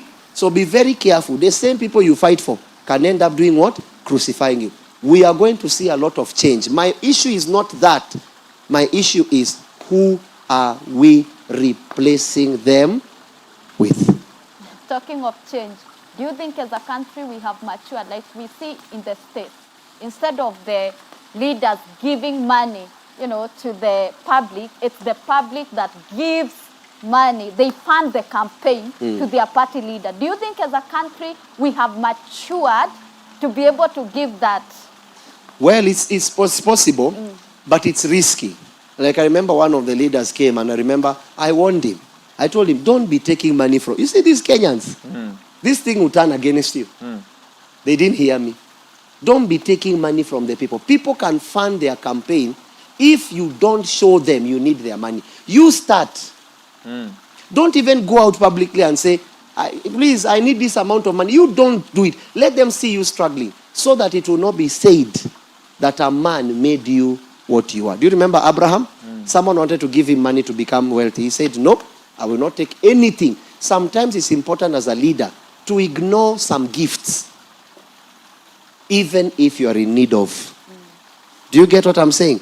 To ignore some opportunities, even if you are in need of. To ignore borrowing some people, even if you are in need of. It is a reality that as a nation, what I've seen, by the way, by 2027, if the right people are seen by these young people, they will fund them. That's one thing I've seen with young people. They will fund them. So we must be very careful to present an alternative, not just to fight what is current. What is the alternative of so and so? Because again, young people, hear me. I repeat again, nothing is leaderless. You remember when there was this X space that where the government came in? Yes. There was a time they said, find leaders and everything. If the government wanted to help the people, again, this is a matter of maturing. The one that is mature should help the one that is upcoming. My advice would have been this. The government should have created an open space somewhere in Kasarani. Open ground. Have like 1 million people come there. Listen to every one of them. Fold for 3 days. Listen. Take record. Okay, you two explain yourself. Honestly speaking, if we don't raise this tax, this is the risk we stand. Because again, some people are fighting ignorantly. Many people did not even read. I read it. I read the tax bill. Now let me ask a question. Wewe onesha wale wewe toka binguni, come out of heaven and come down here. If you are here and don't cheat, you read the tax bill that you said no to, last financial bill, sorry, that you said no to. Lift your hand. Oh my God. If you are here as young as you are, and even in your bedroom you said no to finance bill, lift your hand. I'll see. I hope you are showing, Martin, I hope you are showing all these people. Lift your hand if you said no, even in your heart. You said no to the tax finance bill. Lift your hand. Keep the wait. Can you keep the hand up? I want this cameraman to show this picture well. Now, if you are here and you read what you said no to, keep your hand up. If you cheat, how many people? 3 people. So the question I want to ask you, young people, what are you saying no to?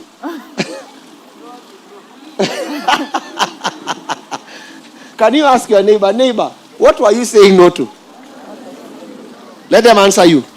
What are you saying no to? What are you saying no to? Lift your hand if you read the Finance Act of 2024. Lift your hand. Lift your hand if you did not read it. Lift your hand if you did not read and you still said no, even to your own parents. So ask your neighbor one more last time. What were you saying no to? Now listen to me. Third-party information is the most dangerous information. Did you hear what I've said? Third-party information is the most dangerous information. Do not ever say anything because you heard. Do your own analysis. Fact check it before you say no to something. There were aspects of that constitution, by the way, for the finance bill that were very good. For example, can I tell you one? There was the context, I think, of the sanitary towels for women, where they were trying to raise the tax, I think, from the foreign aspect of it, so that it can be produced what? Locally. Are you listening? So to say no to that, you don't know what you're saying no to. But you see, I can't blame them, because already there was no platform that was given to the degree through which the anger of the people could not have risen. Already the people's anger was on the roof. So even what is right was wrong. My advice to the government, listen to the people. And to you, the people, do not fight your government. Is that making sense to you? Change can happen without fighting. Let us not be Rwanda. You know, some of you are young. I was a missionary in that land for some years. There is a place where you call a museum, where they have the bones of the genocide. You think you're a man. You go there and visit. You will think twice. Just go there, visit. You will think twice about what is happening. You remember 2007? Do you remember? Yes. You see the way this tribal issue is rising? Yes. Unless you want a 2007 to repeat itself, don't be ignorant to bring a tribal fight. Kenya is not built by one tribe. It is many tribes that make Kenya what it is. So whatever tribe, now, here, do we have many tribes here? Is it only one tribe seated here? Is it only one tribe? We all spearhead the economy despite the tribe we come from. That is my mind towards it. And that leads us to a moment where I'd like to engage our audience, because we tend to have a tendency of thinking probably the youth do not want to engage in leadership and probably find politics as a boring subject.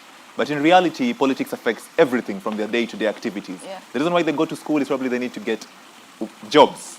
But then if you go to school and you have a wrong person at the position of power, then you end up being jobless with a degree rotting in the room. And I'd like us to go straight to our live audience. And probably I'll be taking comments or questions or something you'd like us to bring on the table of balance to discuss. I'd start with you, sir. Introduce yourself and probably give your comment or question. All right. Thank you so much. My name is Caleb Kuria, and I appreciate the session we are having with Daddy to explain some of these key matters to us. But I do have a question that I would love to pose to him, and I would ask, what should we really do different in trying to choose the leaders? Because we saw last time, we had the church advising us over and over, and we saw it came out more of a mistake on that end. And we wonder, on the next time, who should we rely on to present the best leaders to us? Should we rely on the decision among the youth who are also trying to get divided between tribes? Should we rely on the church that is at times getting bought, and also some churches are getting threatened? Or who should we really rely on to present the best leaders to us? Thank you. Wow, that's a very good question. I know my co-host is noting that down as I keep taking questions. Then who should we rely on as a youth during this coming election? Because we've seen the mistake has been done. Next question or comment that you have, sir. My name is Beethoven Dungu, and my question is, there's a prevailing way of thinking that dictates that youths that need to start their political career with seats that are perceived as small, and the idea of small is not in terms of it's rather in terms of the authority. So you'd hear that they start their career with seats like MCA compared to more authoritative seats like county governor. Is it time? My question is it time to start effecting change on this matter, that the youth can challenge for seats that are authoritative? Just to rephrase it, is it time for the youth to stop being given the mentality that if you need to go for this position, start from an MCA? Yeah. Do you just shoot and go straight to the presidency? Authoritative positions that can make change and not just small seats. I'd like to give a question or commentary. Proceed. My name is Christine. My question is, how can us as young people actually put a measure on our radicalism?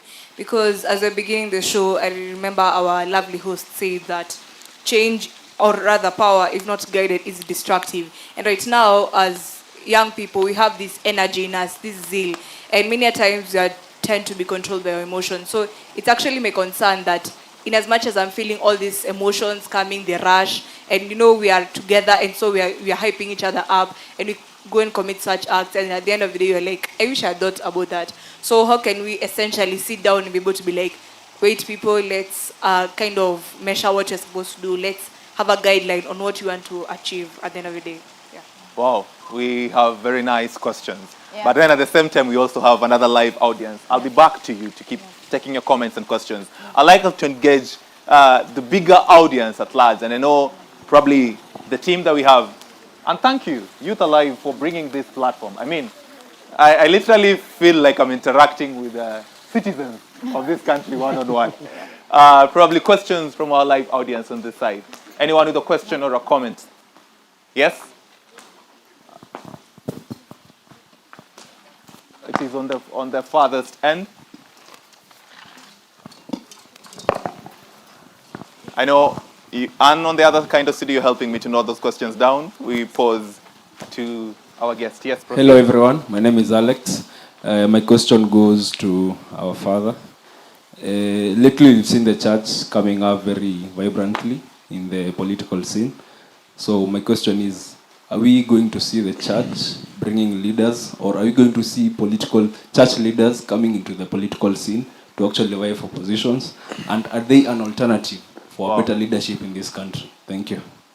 Wow. I mean, who thought the youth will think and reason like that? And on the other end, are we seeing church leaders coming, do we see church leaders coming into positions of power? The older generation will say it is wrong, let the church remain in. But look at the youth posing straight and difficult questions. Yeah. Any other question on this end? A question or a comment? Yes? Power corrupts and corrupts absolutely. So how will I guard myself if I decide to venture into politics? How will I ensure that I stay straight, that I won't fall into the trap of corruption? How do I stay in the ways of the Lord as I venture into leadership? Thank you. That's a beautiful question. How do they keep in check and stay? I'm getting, my director will direct us if we go straight to the table of balance. Yeah. I think her question and his question are almost similar. Yeah. Because you say the youth have a tendency of being guided with emotions.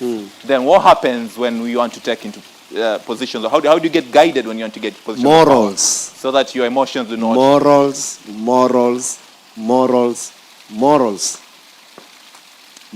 Do you want to read online? Yeah. There's a question online? Yes, there's also a question online. Okay. And I see, in view of the church coming up on the political scene, do you think we are going to see church leaders offering themselves for political positions? This question has been asked also in our live audience. Are there alternative of offering better leadership? Will they form their own political party? Mine is not to answer, mine is to bring the table of balance, but I feel also time is name. Yes, sir, proceed. Morals. The answer to that lady there is morals. Morals. Don't ever get there to become.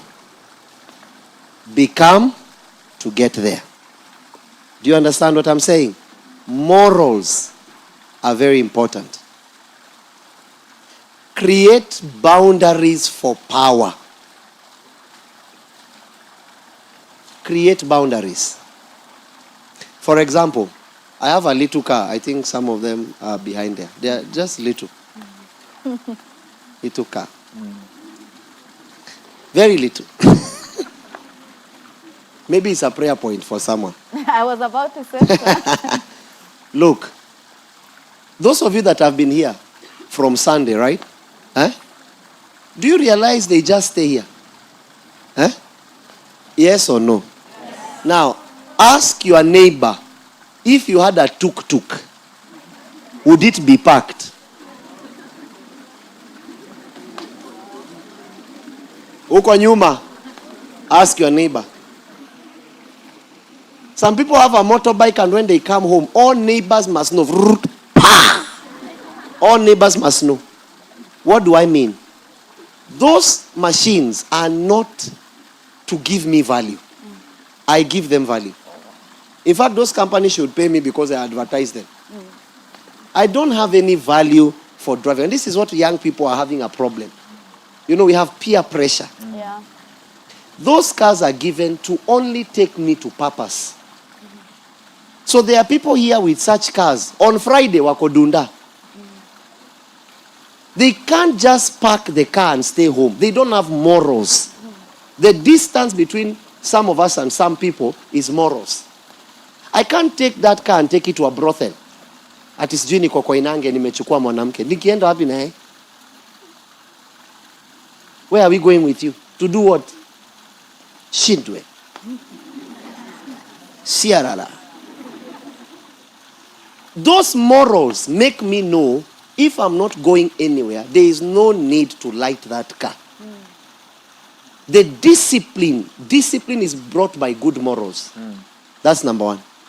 To answer that other question on online, and then I come to their question, is it time for the church? Are we going to see? Are we going to see? The church probably will forward a leader, or will someone from the church who is the leader in the church probably. Now, I want to give you a little history. Young people, munanisikia? Uko nyuma, food is about, so wake up.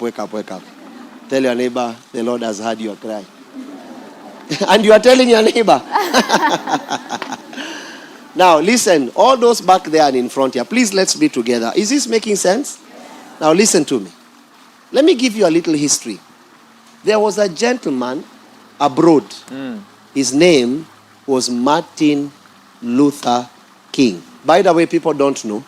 Before him, there was another white one. He was called Martin Luther. Yes. From Germany. He came from the Catholic, and he fought that aspect of people going to confess their sins to one individual. He was called Martin Luther, and they excommunicated him. He was a white guy. And then now, in the 1500s, I think, and then now came Martin Luther King Jr., whose father was called Martin Luther King Sr., and he was a preacher of the gospel. He headed a ministry. Now, he gave birth to Martin. Do you know Martin Luther King? He gave birth to Martin Luther King Jr.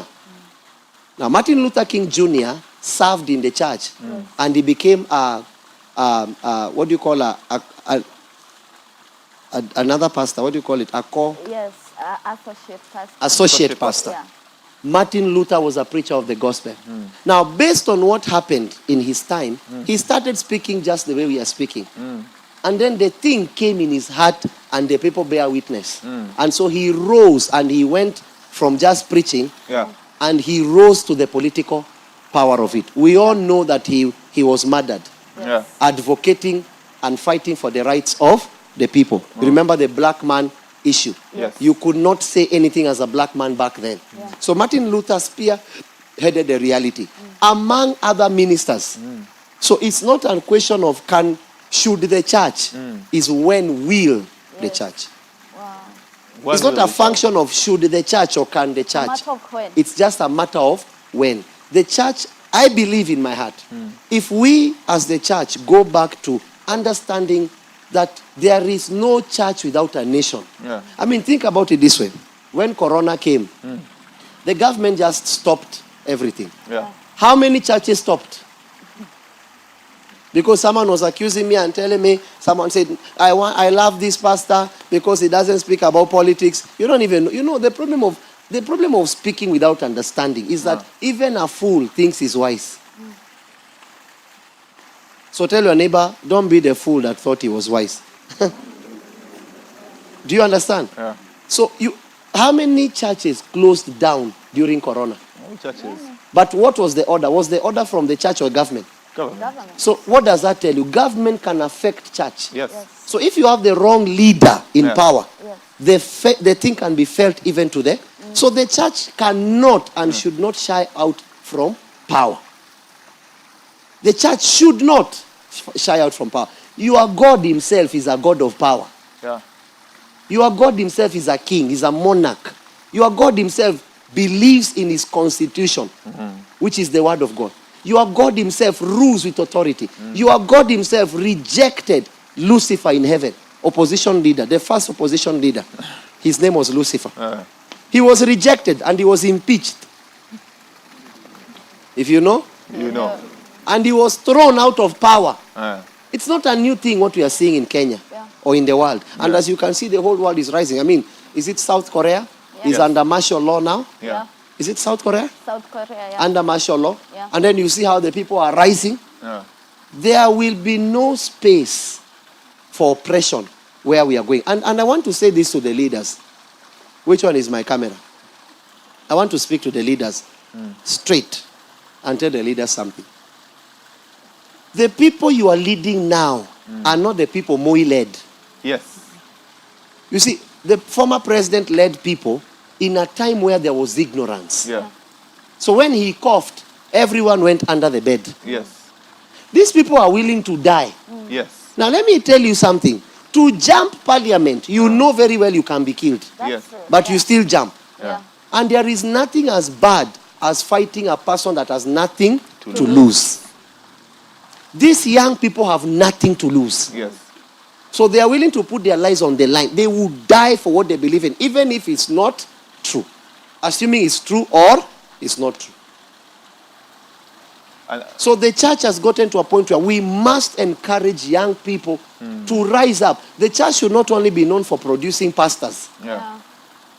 We should produce sober people that are answerable to a committee. Yeah. That when you make a decision as a member of parliament, you are called. Who told you to vote like that?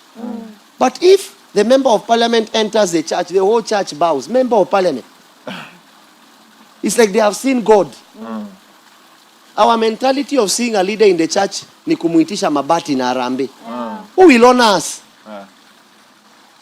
Why can't the pastor wake up on Monday and work like everyone else so that you can be free from the darkness that is on the altar? I mean, I'm in business. I work. Yeah. You need to see me taking care of goats. You will not believe it's me. Hii navaa tu juu ni lazima we are honorable. When I live here niko kwa slippers. I think you have seen me. The church must produce leaders.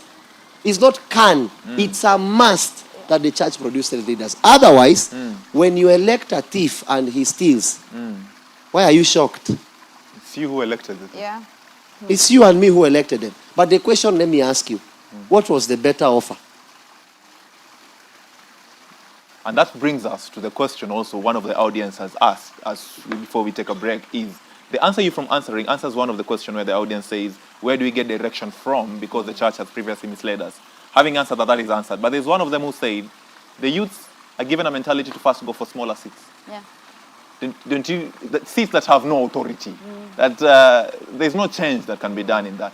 Is it time that then the youth right now just How can Kenya, what's the percentage of Kenya youth population? 75% of the population. So how can you have old people leading young people in that view? But again, you can't blame them. Who are the young people that you have produced? Yeah. You see, this thing, everyone is wrong to their degree. The old people are, and the young people are. Both of us are wrong. Who are those young people? Again, how many presidents have taken a young person that is a graduate or whatever, or maybe has not necessarily a graduate, you have the knowledge, and you have put them as minister of finance or minister of what? Because clearly you have seen it's not degrees that makes men. We have fools that are in power. Yes. Doctors, yeah. So it's not doctorate or degrees that make a person wise. So you can't just settle for education, although education is important. You get what I'm saying? I repeat, for me, I would rather vote for morals than a degree. Yeah, because a person may ask, what is moral? Because morality can be shaped by a culture. What is morally accepted in America, it's not accepted in Kenya. So when we say morals, what are these morals? Good question. When I use the context of morals, I'm not talking about it from your human feeling. Okay. I'm referring it to the word of God. You see, everyone seated here, if you take a knife, you notice and kill someone, you will notice there is a witness, despite your religion, that tells you that's not the right thing to do. That's what I'm talking about. It's the wiring that God gave you inside. It has nothing to do with culture. It has nothing to do with nations. It has nothing to do with friends. It's the wiring that God put inside a man. That despite your culture, despite your tribe, despite your religion, the moral of the fact that you know that this thing is wrong, that inner witness that comes from God is what we should rely on. And we can only, the answer to that lady, we can only rely on getting leaders from God. God is the one that gave them Saul. God is the one that gave them David. God is the one that gave them Joseph. God is the one that gives leaders. So when we remove God from politics, as our generation is trying to do, to settle the church in a corner of religion, what you are going to do is that you will remove God outside of the plan. And nothing that is godless can stand for eternity. Nothing godless stands for eternity. We need to return God. I'm so happy with the American president, Trump. Have you seen the measures? He said that everyone, I saw that in one state, they have returned the Bible to the school. I don't know if you saw it. Yes. I don't know if it's Mississippi, I can't remember. They have returned the Bible. Trump now said anyone that is caught telling any young child that you have been, you have been trapped, you are a man trapped in the body of a woman. Just imagine. Morals. It's not even about you're born again. The fact that there is that nature God put inside of you. That is what we need to rely on. So we need to bring back godly values that can help us determine who is the right person to help run a nation. Wow, and on that note, allow us to take a break. We will be back shortly for the next session where we'll take in more interactive sessions and questions from our audience and also about the live and the online. Remember, the hashtag is the church and the state at Teacher John CW on X or Twitter. And Facebook is Overflowing Wisdom with John CW. And YouTube is John CW. And the topic of the day is youth and leadership. Do not touch that dial. We'll be back after the break.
Welcome back to the church and the state, and the topic of the day is youth and leadership.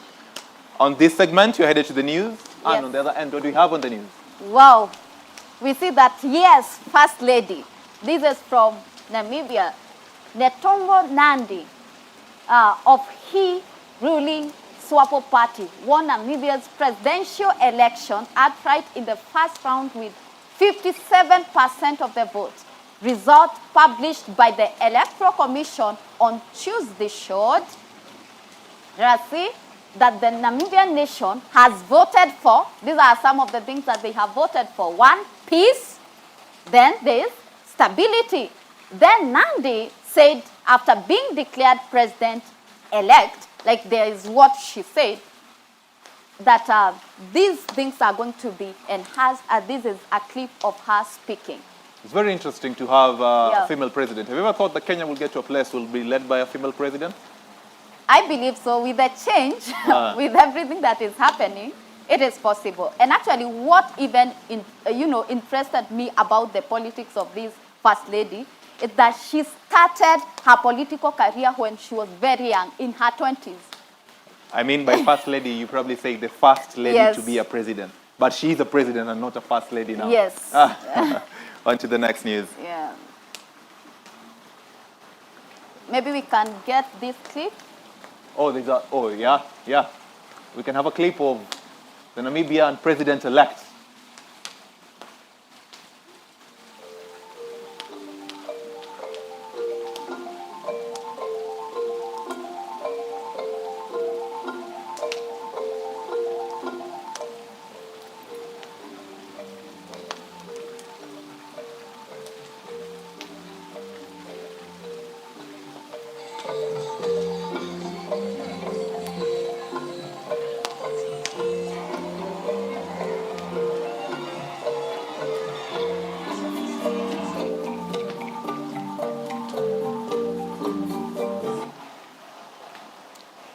Yeah.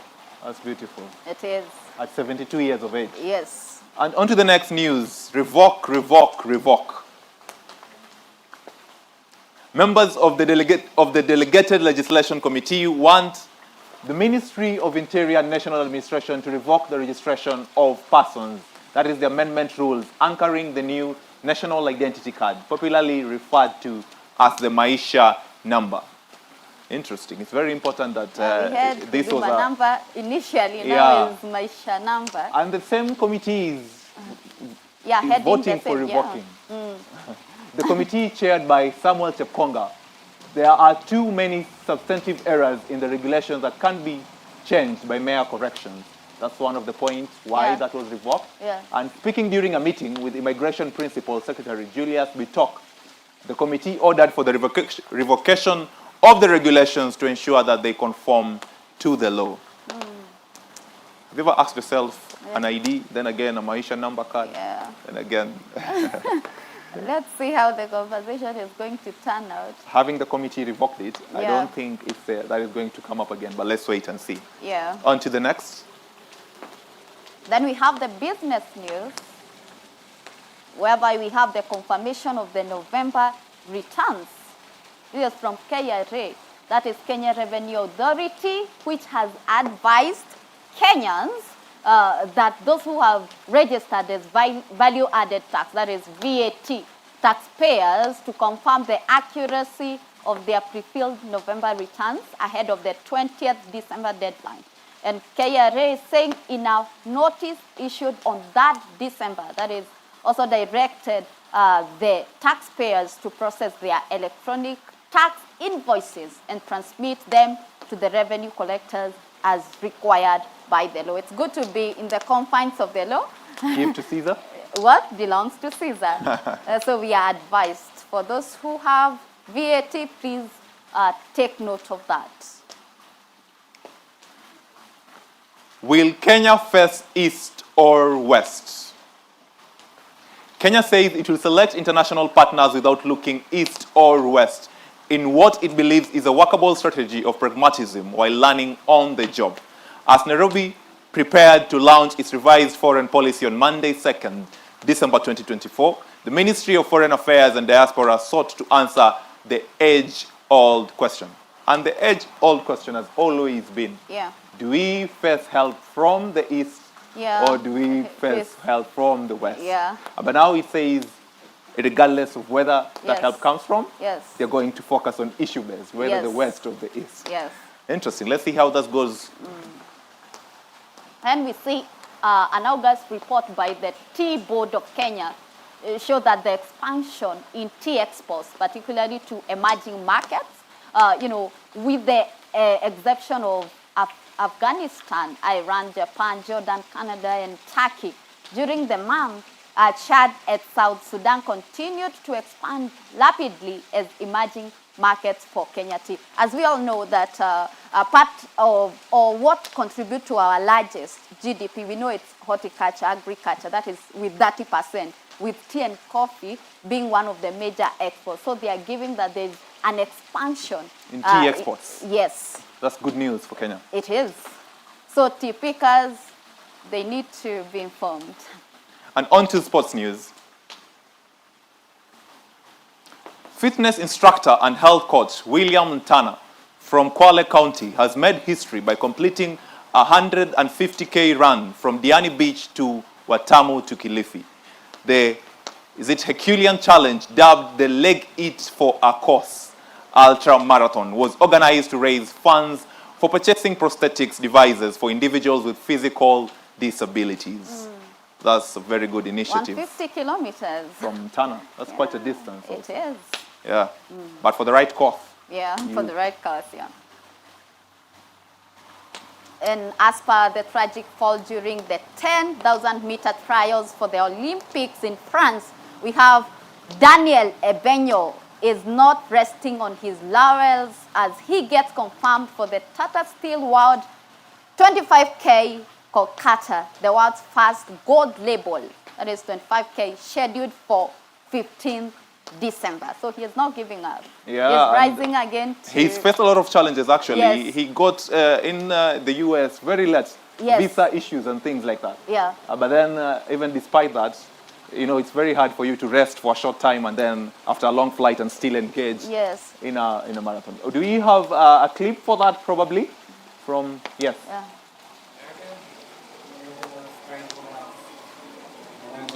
With the visa and then coming to America? Yes, it was stressful, but I thank God that I made it because it was not my fault. I arrived late. Only I had to rest like 18 hours to the game. So it's like the body is still tired. But I'm okay, I finished. This morning when you woke up, how did you feel, fitness-wise for the race? I just felt like I'm tired, the body was tired. I told my manager, hey, he told me just to go and run because I arrived late. It's no problem. But I'm okay, I completed. Those who finished one second and that, I wish them all. Why we are emphasizing on the aspect of leadership, Yes. whereby there's a ministry of sport. Yeah. So there need to be good measures to ensure that if he could do that with such a short duration, how much more if he was well prepared and equipped. We wish him all the best to Daniel Ebonyo. On to church events and announcements. Then we have in Ruak Tabernacle Assembly, that is off Northern Bypass, on 7th December from 3 p.m. We have praise sings who will be ministering at the Arrayed Worship Experience, and we have that entry is free, so you can be able to join for the worship experience. It's December.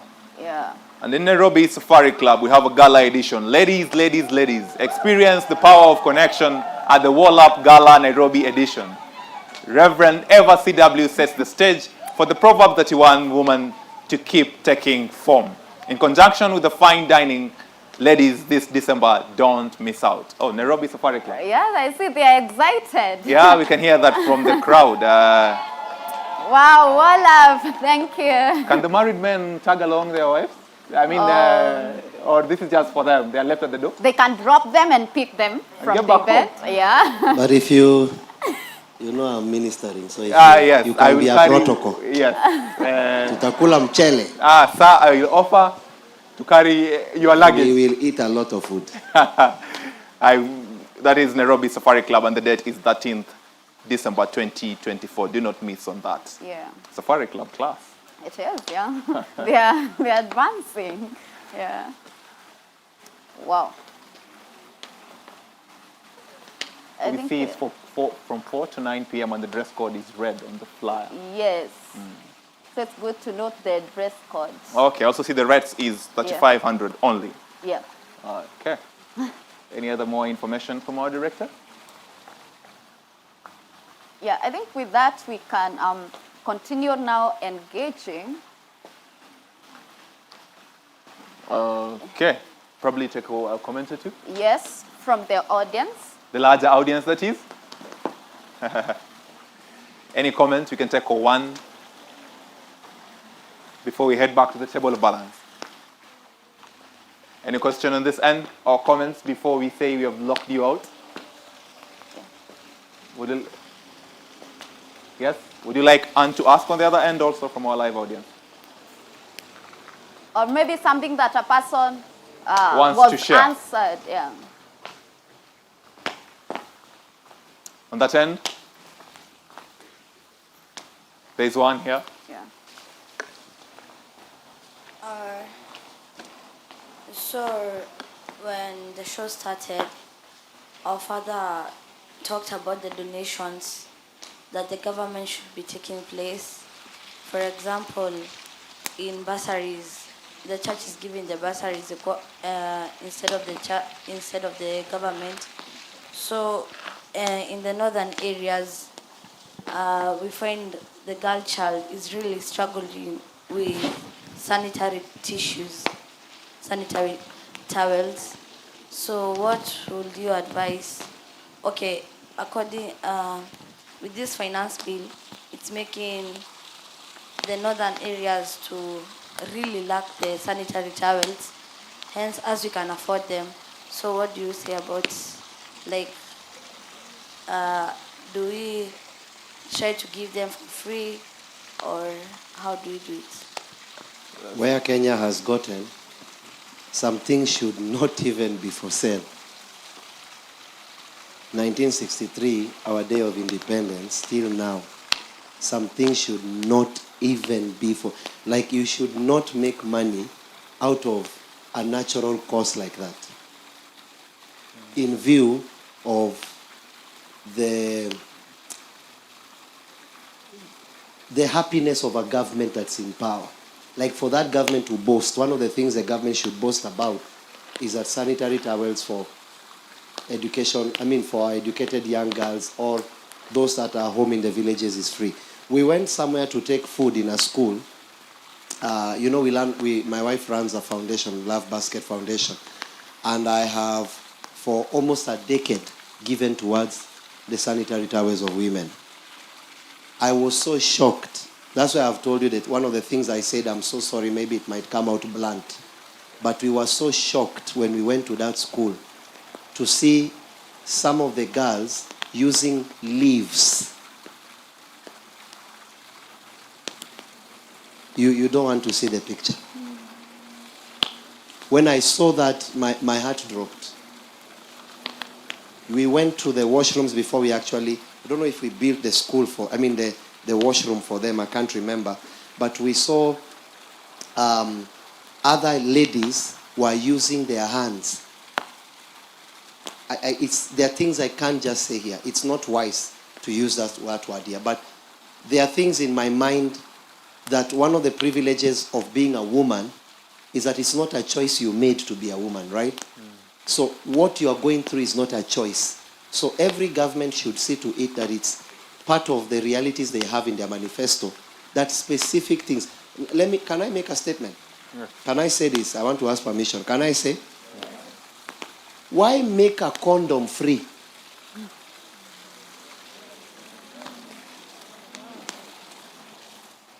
And then a sanitary towel, something that a woman cannot ignore, you sell it. So by putting condoms in hotels. What is the agenda being pushed? Who are you helping? What problem are you solving? HIV? AIDS? They say. What are you playing? They say. Why should you even be playing safe? You should not even be doing that mature business for the elders. You know? It's not your... Why would you have... Like if you go to just a normal toilet, you meet a condom. Why can't you go to a normal toilet and meet a sanitary towel? Which, young people, which one makes sense? Aki Muki. I forgot who I'm asking. But we are born again in Jesus Christ's name. Which one do you think should make sense? A condom or a sanitary towel? Do you get what I'm saying?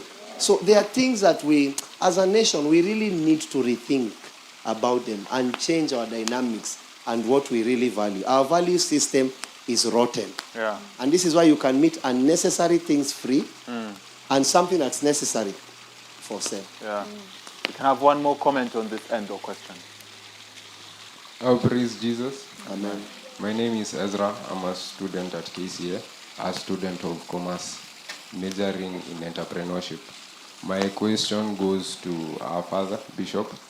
What are the actionable steps that we can take to become the leaders that we are seeking to find in our current leaders?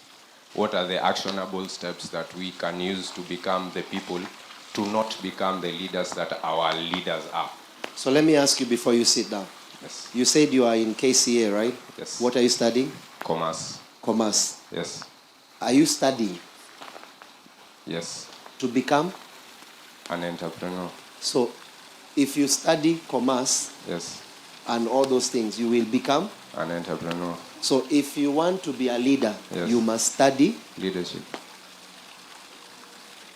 Does that make sense to you? In fact, let me give you a Bible scripture. The Bible says, study to show yourself approved. So do you want to be approved leader? You must offer yourself to what? Studying. Young people, this is why many politicians are the way they are. They don't study. They just know if I have money in my car and give money, I will eventually get the political seat. But look at the scripture. Be diligent to present yourself approved to God. That's the word study. So there has to be a study. There has to be a diligence towards leadership.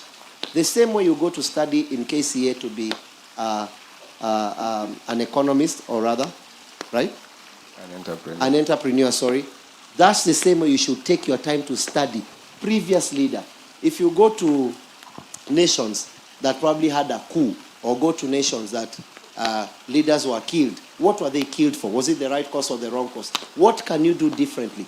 How can you make a nation prosper? Go study Dubai in 1994. You won't believe it. You can literally count skyscrapers in Dubai in 1994. Actually, it's called the EAU. What? UAE. UAE. Yeah. You know, many people think it's Dubai. Dubai is one of them. Yeah. There is, I think Abu Dhabi. There are so many of them, different. They are ruled by different kind of, others are monarchs, different kind of monarchs. Dubai had nothing. Do you understand that? I just left Nigeria the other day. The amount, I looked at the nation, I cried tears. To imagine the amount of oil that comes from that nation. Nigeria is, in my view, either one or the first richest country as far as minerals are concerned, next to Congo. But when you look at the nation, the state of the nation is dilapidated.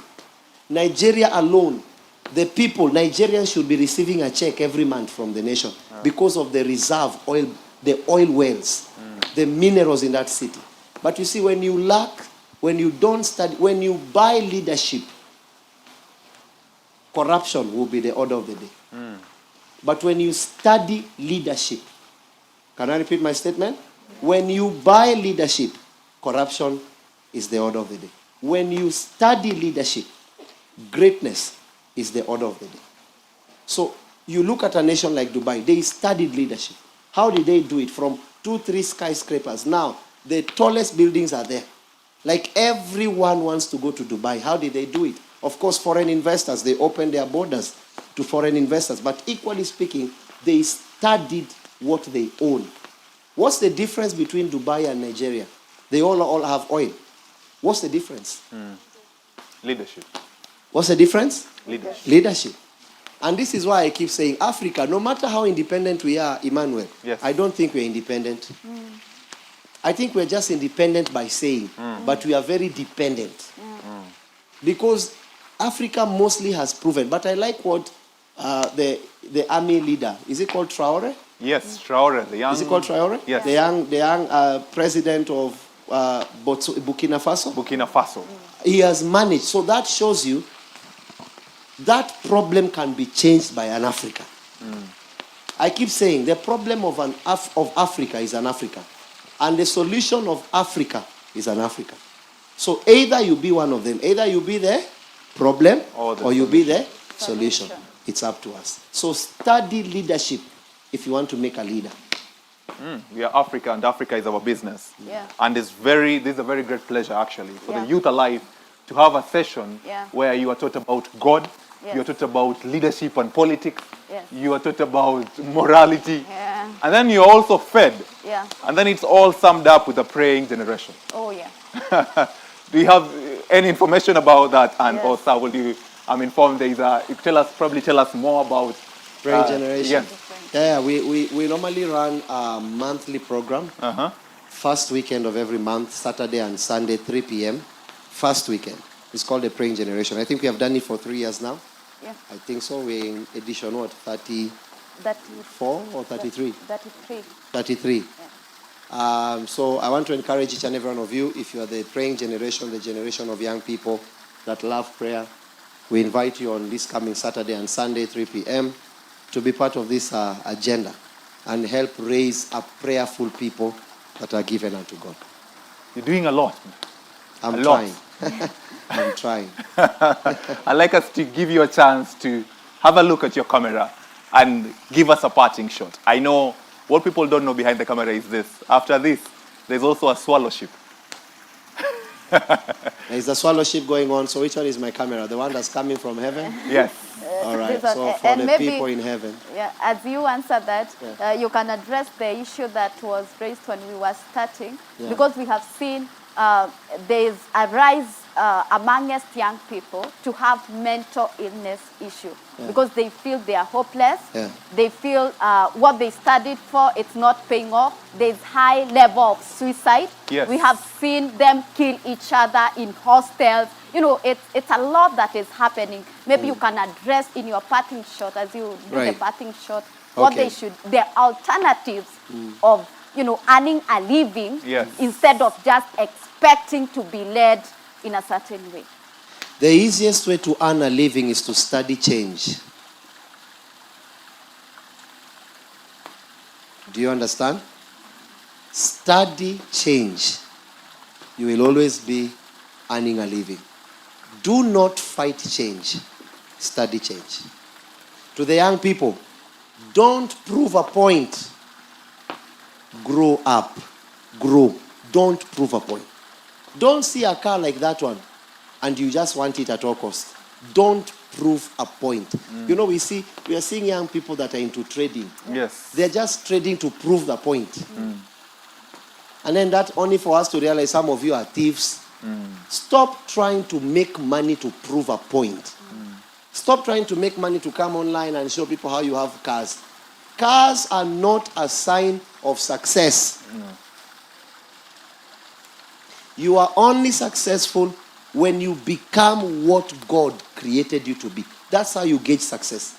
You can't even gauge success by what you have done better than someone. You gauge success based on what you have done that you ought to have done. My last parting shot is this. So when you understand that from that context is don't have peer pressure. Don't sleep around because everyone is sleeping around. Don't cheat because everyone is cheating to make money. Don't do drugs because the peer pressure of your friends are doing drugs. Let me ask you a question. Why don't you be wise? Why not cut off from that friend? Who is that friend? You know me, I live my life this way. I think many of you have now bore witness. I live my life this way. I decided to cage myself. I know. It's a decision I made. You on that. I decided. I don't have time for CG out, party. I don't have time. I want to make an impact on earth. I don't know how long I'll be alive. So I might as well use my time well. I don't have peer pressure. I don't do ministry to prove a point. I don't look for pastors' meeting to prove a point that I have a message bigger than you. I don't have time. I love them. I don't prove a point to anyone. CW. You are you. You are you. My last parting shot is this. Please, director, find 1 Timothy. Do not let anyone despise you because you are a youth. Are you hearing me, young people? Because you are seeing a lot of people in government trying to despise you because you are a youth. There is power of being a youth. Look at your neighbor and tell your neighbor, youth is powerful. Youth is powerful. Can they get the scripture so that we can all quote it? 1 Timothy, our director can help us on that. Do not let anyone despise you because you are a... Don't let it. But rather, be an example. So if you are not, can we all read there? 3, 2, 1, go. Let no one despise your youth. But be an example to believers, number 1, in word. Number 2, in how you conduct yourself. Number 3, how you love others. Don't kill your neighbor. Number 4, in the spirit. That means don't do anything with a demonic influence. Number 5, in faith, your belief. Number 6, in purity. Live according to these standards. Now, if you ignore these things, you will be despised. Say it. You will be despised. Don't fight darkness by being dark. Don't fight evil by being evil. There is the right way to bring change to an economy, to bring change to the nation, to bring change to a people. And remember, you will not fight what you are part of. So before you fight corruption, be apart from it. Before you fight darkness, be apart from it. I appeal to the leaders of this nation. Please listen to the people. Stop coming out with pride and speaking the way you are speaking. Let's see whether you speak that way by 2027. To you young people, honor those who through faith have gone ahead of you. Don't raise your hand to any man. Don't kill any man to prove a point. Do not be divided on tribal lines. This is the demon I'm seeing. They want to divide you. Don't go on social media and start speaking about a Kamba. Start speaking about a Maasai. Don't do that. They are dividing you. Poverty is poverty to a Kisii as it is poverty to a Kikuyu. Is it true? Yes. Lack is lack to a Maasai as it is lack to a Tugen. Yeah. Is it true? Do not be divided on tribal lines. Fight with wisdom. Fight with integrity. Fight with purity. At the end, you will always get the right result if you fight the right way. Wow. Thank you so much for that. We are so privileged Thank you. to have you offer wisdom and guidance and also balance these matters so that we may be guided and we may learn a lot. And a very big thank you to every person that came in. Celebrate yourself. It was such an interactive session because they say the solution of the issue, they are as deep as the problem or the question that they are asked. So the intensity of what was being poured out, it's because of your contribution, and we thank you for that. Thank you to the crew, everybody who was part of this in preparing. We so much appreciate. And we thank you, our online viewer. Thank you for staying on. Thank you for those questions. Thank you for keeping the conversation going. We are just honored to have you. So until next time, we say that you have a good time. But before we end, I'd love us to stand up and play our national anthem.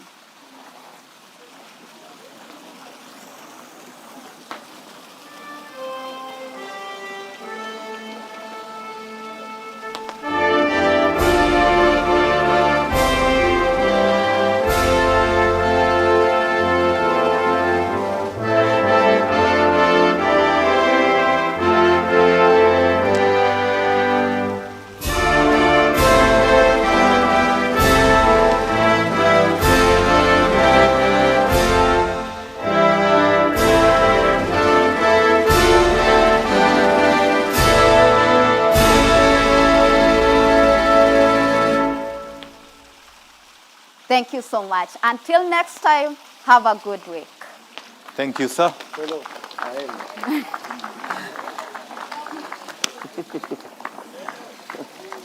Very much. Such a privilege. Watu wakuu.